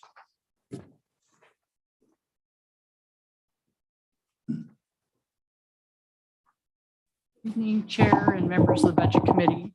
I'm going to present two budgets tonight, and that includes planning and economic development.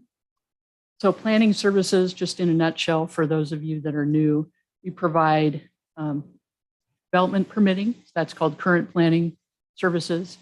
So any building permits, development permits that require land use action all come through our office.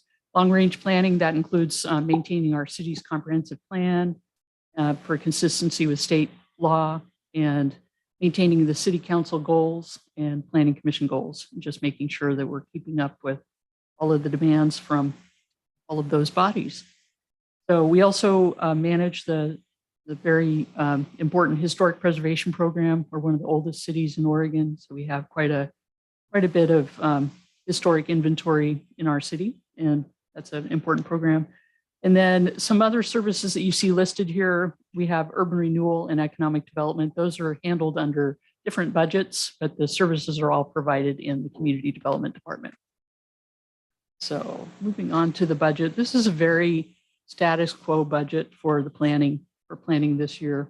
One of the main areas you'll see that we doubled, for instance, under building and grounds, the Pioneer Cemetery annual maintenance. Just due to staff workload, we're going to pay for contract. We're going to contract those services out one time this year, and then use city personnel for the other. We maintain that. We provide maintenance services to the Pioneer Cemetery twice a year. And let's see, like everyone else, training and conferences, we budgeted for those last year, but we will using them this year. I don't have much more to add. I anticipate that kind of kept our proposal for long range projects or policy amendments to our code down to a minimum, because I anticipate that with the city vision, we'll be having a lot of projects that you as a council and our new city manager will want to implement our new city vision. And so trying to keep our plate empty as possible so that we can use this year to start to bring those projects forward. So we have a couple of long-range projects that will come forward that are required by state law. But other than that, we've kept our plate empty for goals that might follow.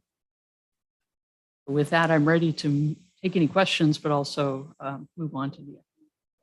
Thank you. Any questions? Can you speak to the housing code amendments contracting line item, please? Alice, on page 41. That item, so we were ahead of the game in 2017 when we prepared our housing needs analysis.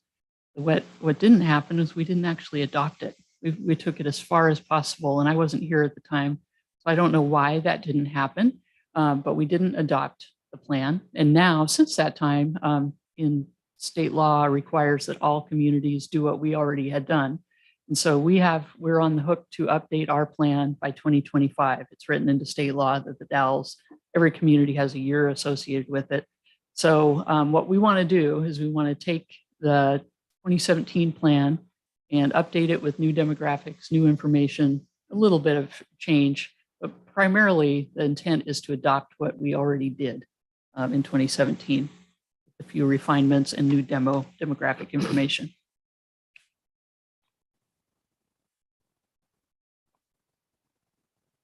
Other follow-up? Anything else? Not at this time. Thanks. All right. Thank you very much for that report. Let's go on. What, economic development?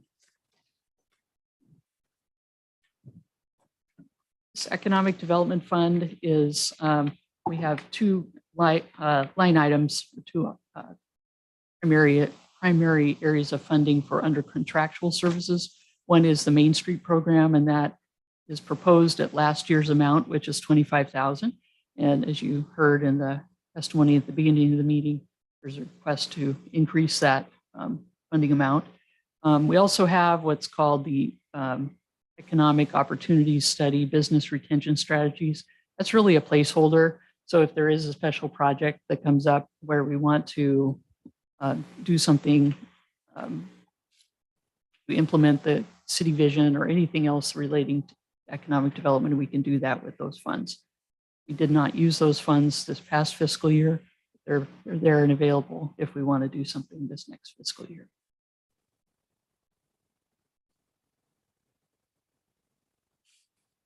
Seems straightforward. Yes, Mayor Mays. The EOA business retention, wasn't that a follow-up on the building lands inventory study and all that? That funding for that is coming out of this fiscal year, this current fiscal year. Once again, we have the commercial and industrial employment land inventory. We got as far, my predecessor got as far as finishing it, but didn't get it adopted. So we have to do that this remainder of this fiscal year and the beginning of next fiscal year. Okay, and I refresh my memory, and I don't know who else to ask this to other than you. I thought Julie had suggested an economic development employee addition to the budget. And I would have thought that would have been under your department. Is that not true, or is that? Not proposed in this. I know, I understand in this budget, but has it been proposed in past budgets? I thought it Not had. that I'm aware of.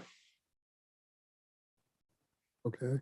What about the, there was talk about it having an employee, a community services employee to deal with social issues, homeless issues, that kind of thing. Wasn't that part of the, maybe, and I understand it's not in this budget, but there was talk about that in past budgets. That was in last year's HR budget. In the HR budget. And was that position advertised? It was advertised, and then we determined that McCack was recruiting to fill several positions that basically did the same duties. So we pulled the recruitment. Okay, but nobody has any recollection of an economic development addition to the budget. Okay. It may come up in a future discussion with your new city manager.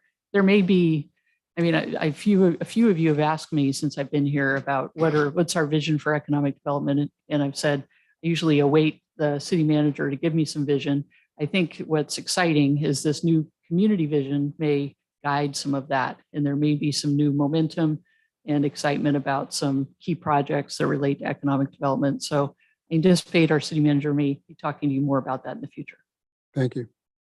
I have a question. Yes. What was the rationale for reduction of the Main Street amount from, looks like 45,000 last year to 25 this year? Actually, there has not been a reduction. So Main Street's in two areas. They're in the economic development, and then they're in the other uses, which the other uses is on page 72 or 73. And the Main Street tourism is budgeted there for 40,000. And then it's also budgeted in the economic development for 25. Okay, thank you. There was an economic development person. Assistant to the city manager left that year. We put money into the planning department or economic development department for that position. It was advertised, it was interviewed, and they couldn't come to an agreement on exactly what the position would do for the money. And so we didn't move forward with that. That was correct. 3 years ago. Yeah. You have better memory than I do then. I remember a planning tech. Nope, it wasn't a planning tech. It was an actual economic development person. Dan Spots actually applied for the position. Yeah, I thought, and I'm happy to hear that our new city manager might be looking at that. Yeah, and to be clear, my memory is with, I actually sat in on.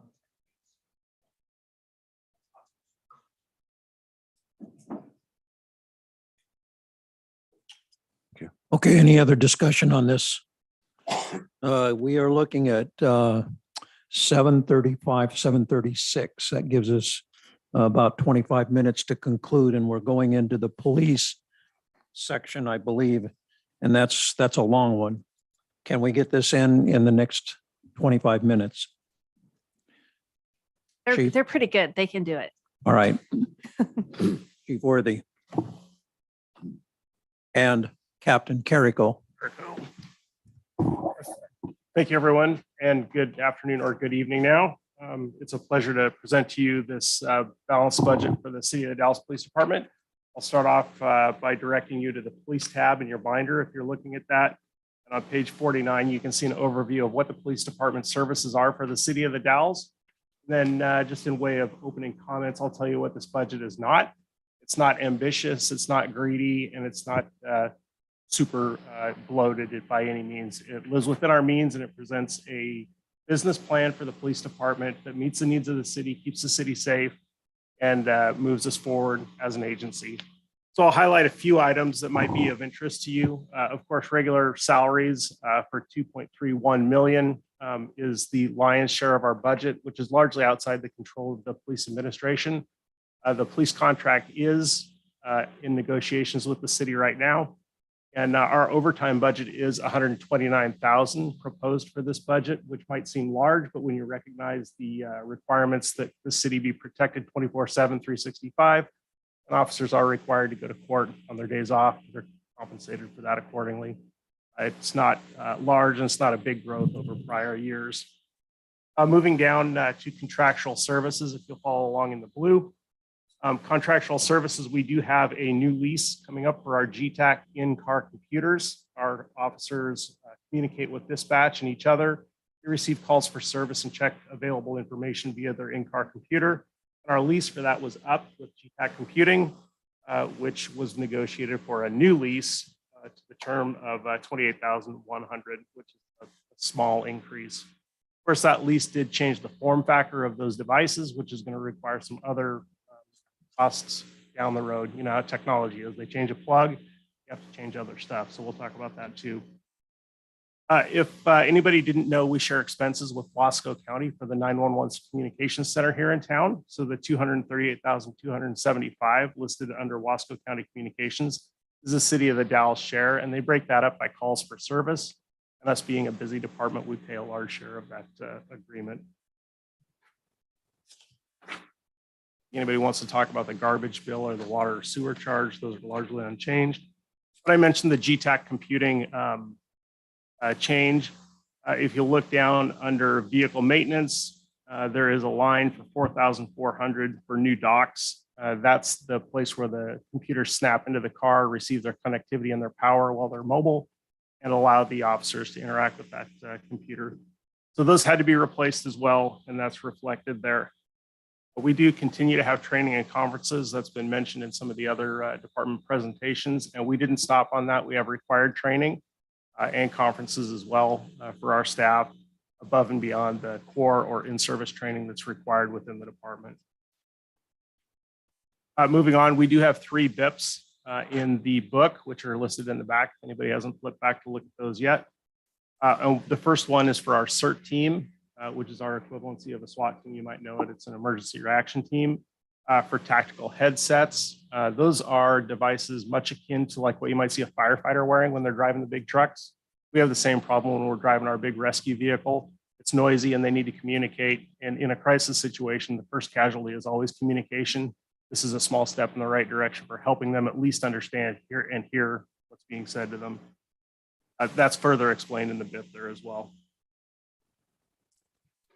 The other BIP, pardon me, there's no BIP on it, but if you look at assets under 5,000, there's a line for 14,000 that includes 7 tactical rifles with slings and sights.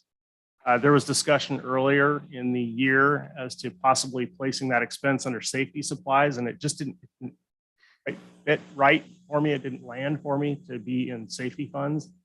So we ran it through the entire budget process. We're short 7 rifles on the department to have 1 assigned to every member. And why that's important is if you are using your tactical patrol rifle in the field, you happen to miss, you're going to have to explain when the last time you trained with that rifle was and when the last time that rifle was sighted to your eye. And if you miss and a tragedy occurs, that's avoidable, and we can avoid that by fulfilling this budget line request and assigning them individually. Slightly below that, where it's a tactical rifle, sling, and optics, it says 10 office docks for the GTACs and then 9 computer docks for the GTAC new computers as well. We use those computers both in the car and in the office. So it's a dual use device for us, saving us the need to have extra computers in the office.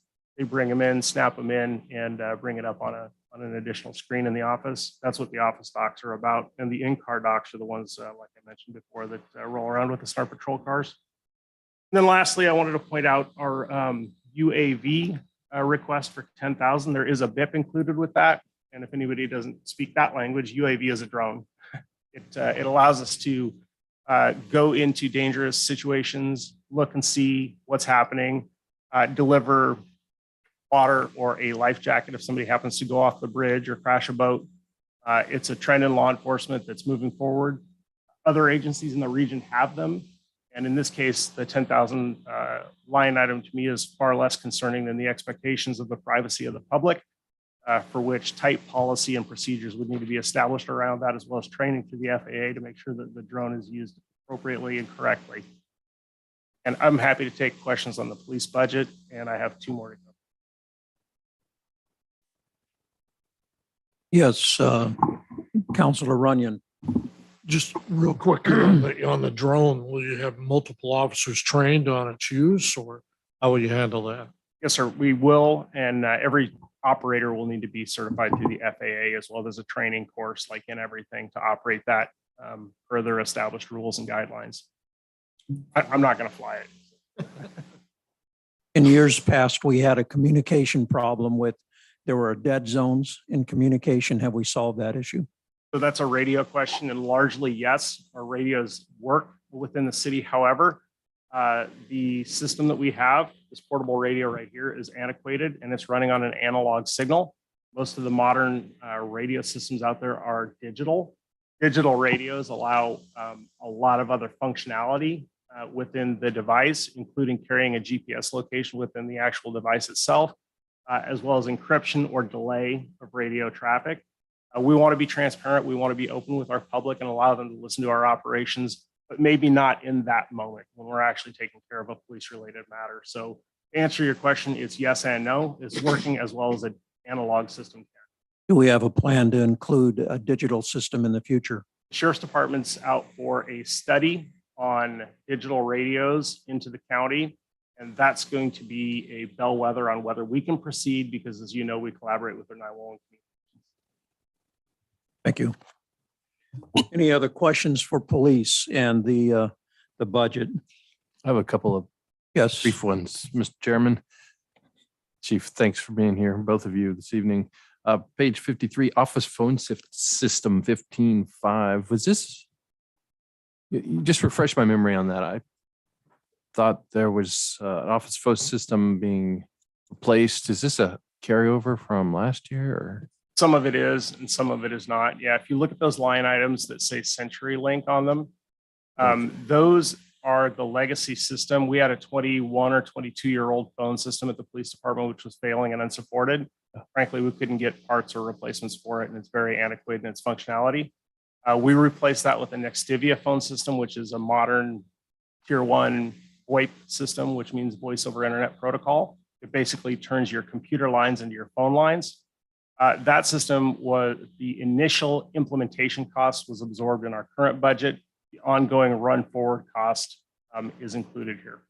Does this wrap that up for you, or do you have future? You anticipate continuing this upgrade over the next few years? The only thing that we'll need to, well, no, to answer your question, yes, the upgrade's complete. We're going to cut over tomorrow and do what's called porting, which is where we extract our numbers from our current vendor and insert them into our new vendor, which can be a complicated process. And we put out a Facebook communication to our citizens saying that there might be problems and there still could be things that we don't understand, including things like radio backhaul.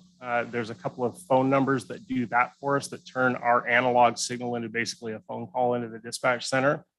So we want to proceed cautiously on this to make sure that we don't lose functionality, especially in the public safety arena, would be dangerous for us.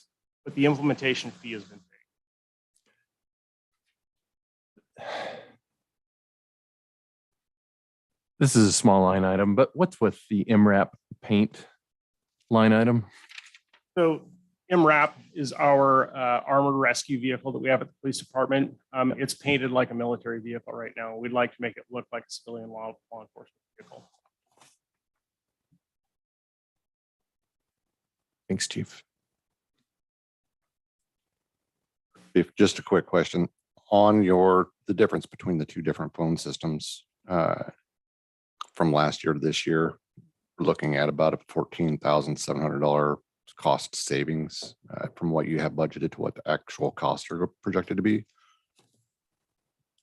So last time there was phone initiation and then there was long distance. So our current system will be all inclusive for about $900 a month. Will include long distance as well as phone service itself. We didn't have any capital outlay for the phone devices themselves. Those were included in that 3-year contract. And so essentially every device that they gave us, 32 desktop phones were included. Okay, so I guess what I'm asking is that the 14,700 savings, could we not put it up on the parking lot? Could park that. That's the parking lot. That's the parking lot. Thank you. I think maybe to be safe though, just with some of the unknowns that you mentioned, maybe we reduce that and leave an extra couple thousand if there's something that you need to add. So I agree with that too. And also be clear, we're not talking about all of our phones. We're not talking about our cell phones. We're not talking about our MDT connectivity. We're not talking about our emergency satellite phone. This is desk phone. Yeah. That's it. So with that, we'll also be adding accounts as we add officers. So we may need like 4 more accounts if we ever get to full staffing. And how much are those accounts each, do you think? Like $60 a month or something like that. It's not a lot of money. So a couple thousand, you think extra? All right. Yes, sir. A really quick question about the radio piece. You mentioned that it's an older system, it's analog, and you want to maintain clarity. That's great. My question is, when does the current system go end of life for maintenance and replacement of parts as they need to be? Our current system isn't scheduled for end of life yet. They'll continue to maintain it as long as they can get parts for it. And I'm not casting aspersions on the functionality of the system. It's great. And actually a analog signal carries a better quality of voice, meaning that I might be able to recognize Jamie's voice just through his voice, whereas in a digital system, it gets a little more tinny, a little more robotic. So there's actually, in my estimation, a degradation in the sound quality, but we're not in danger of having our system go down and be unavailable. I mean, it may happen, but it would be temporary. Yeah, and it's probably years before something. Hard to know. Yeah. Okay. Thank you. Yes, go. I just have a couple of questions. And I was trying to thumb through, and I apologize, it's probably right in there, but for the UAV, where in the budget is your training, the certification for the officers, and how many? We have a training budget, so that's in our general training budget. And I anticipate probably 3 folks, 3, maybe 4, just so we have somebody kind of available around the clock who would be able to fly it should we need to. That'll be the kind of equipment where it'll be at the station. If we need to go get it, we'll take it out with us. Okay. And then the other question I have is somewhat around the controversy in general about UAVs and privacy in the community. So who would be setting the policy for how they would be used and, Is it going to come before city council? Is the police department planning to handle that internally? That's a great question, and that's where my concern lies too. So that's very astute of you to ask. This really isn't a money issue. This is a community expectations issue. And to answer your question, the only person that sets policy for the police department is me. And in doing so, we'll look at best practices, and Oregon Association of Chiefs of Police, as well as International Association of Chiefs of Police, have model policies for those things. And then through community outreach, we can do, notifications through our Facebook account, as well as a community meeting, as well, like a show and tell. And we might go to Jeff's library and meet up there just so people can feel comfortable, see the equipment and know what it is and what it isn't. It's about that big. It's not going to be flying anybody around, I can tell you that. Oh, I understand. It's unmanned. Yeah, exactly. I'm just, as a city councilor, I'm concerned about public backlash on that and about, what happens if we roll it out and people are upset. I guess what I'm wondering is if we approve it in this budget, then everything beyond that is out of our control, correct? Because you're saying you're the only one that makes policy. For the police department. Mhm. So once we give you the money, that's it. See, that's my job, is to make sure that the expectations of the community are met. We operate in a 21st century policing model. It's open, transparent, honest, right, and that we include the expectations of our community in setting those policies. They may be more permissive than other communities, and they may be more, constrained than others. So it's a matter of getting together, looking at best practices for use, getting that down on paper, and adopting it formally in our policy manual. Okay.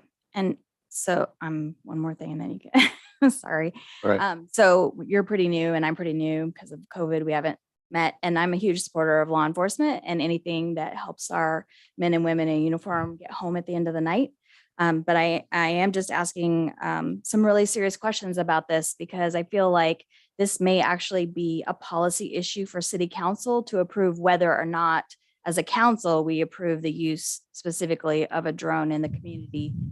And then if we do or don't, it would go to the police department to purchase. But Thank you, Councilor Long. I would just say that in addition to the chiefs establishing or setting policy for the department, city manager establishes policy for the city, and council establishes policy as directives to the city manager.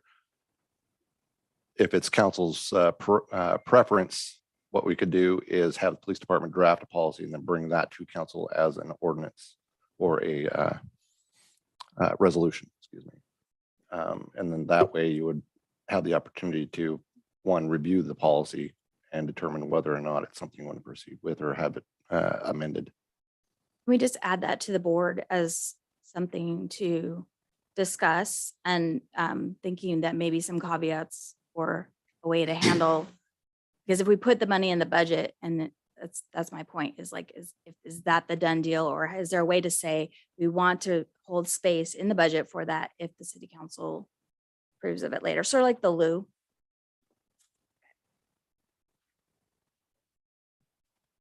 I agree. All right, anything else with the police? All right, we are now on, well, we have 6 minutes and we're up to codes enforcement. The codes enforcement budget is relatively flat. There's nothing exciting to hear. There's one FTE in codes enforcement for the city of the Dalles, regular salary 54,503. There's not a lot of overtime included in this position, although there is a little bit, and it's just everything else is straightforward, pretty much carries forward from the previous budget. Animal control. Tom? Yes. Do you think that maybe you can touch on the transient camp cleanup? That's something that we added this year into the codes budget. And then we also moved the towing of the RVs over into the codes budget too. So that is a change from last year. So previously we had RV towing budget in the police department. That's really a function of codes. When we see derelict RVs parked around in the city, that's a codes enforcement with the assistance of our administrative sergeant handles those issues. So that money was put into the codes budget. And then for neighborhood cleanup and nuisance abatements, that budget is the nuisance 10,000, neighborhood cleanup 5,000. That directly impacts our ability to contract folks to come in and clean up transient camps and other unlawful dump sites in the city. So that's what those two line items are about. We also put in the transient camp cleanup approximately 50 camps this year under the other contractual services.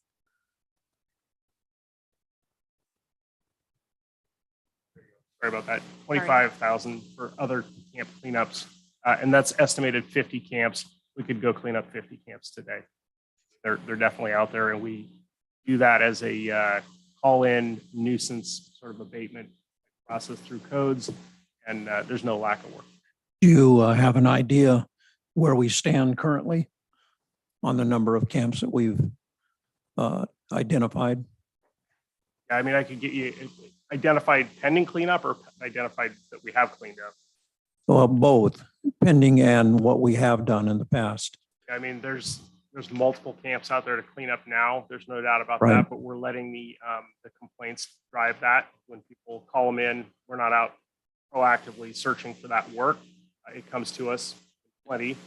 And then in terms of camps that have been cleaned, we're cleaning camps virtually every week. I know.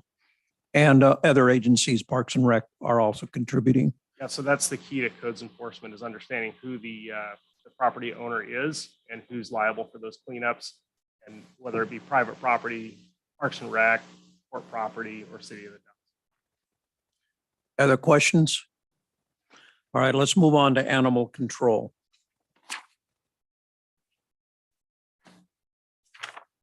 Okay, the last small budget within the police department is animal control. This is not a full-time position, it's a three-quarter-time position, budgeted for salary $35,612.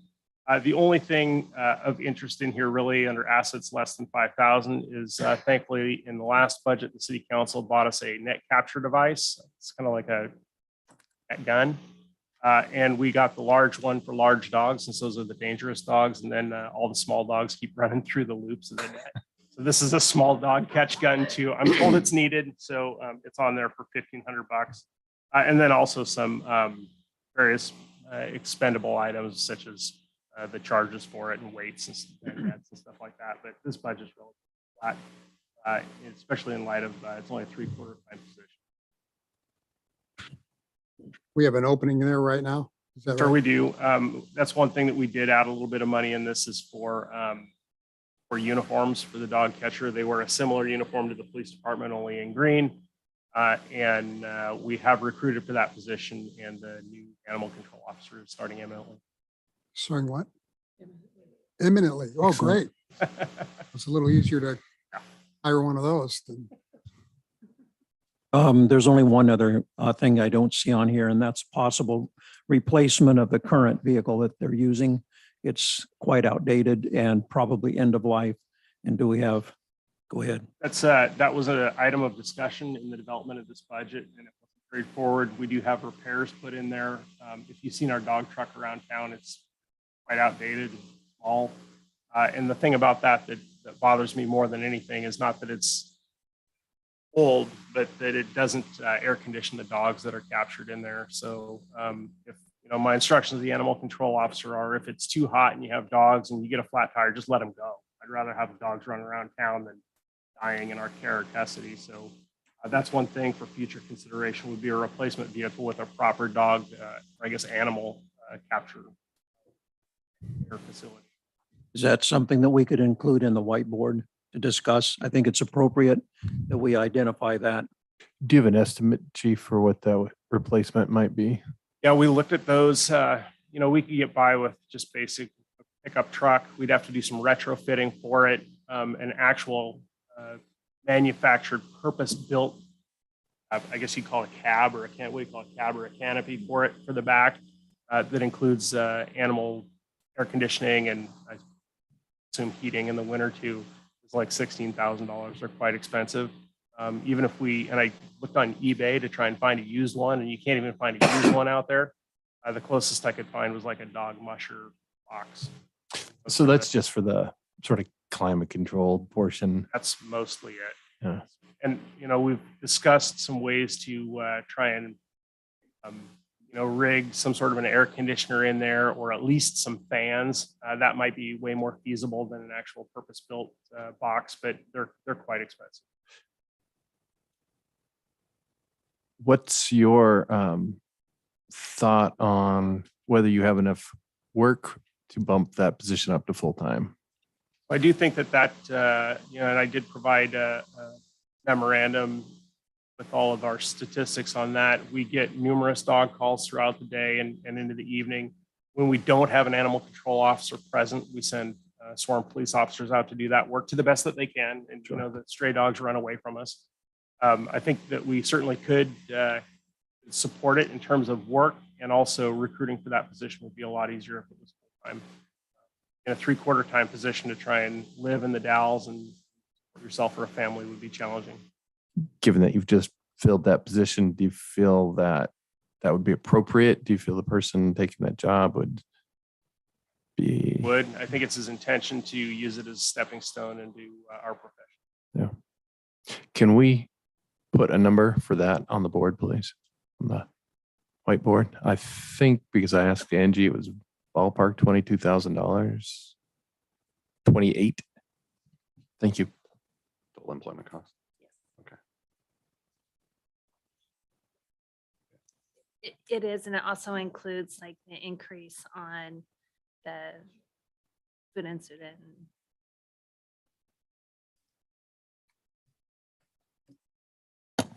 So on the box, it was 17,000, then on the truck, I think it's around 30,000, 30 or 32,000. 32,000. So we're looking at somewhere around 50,000 that we would want to earmark if we'll talk about that in future.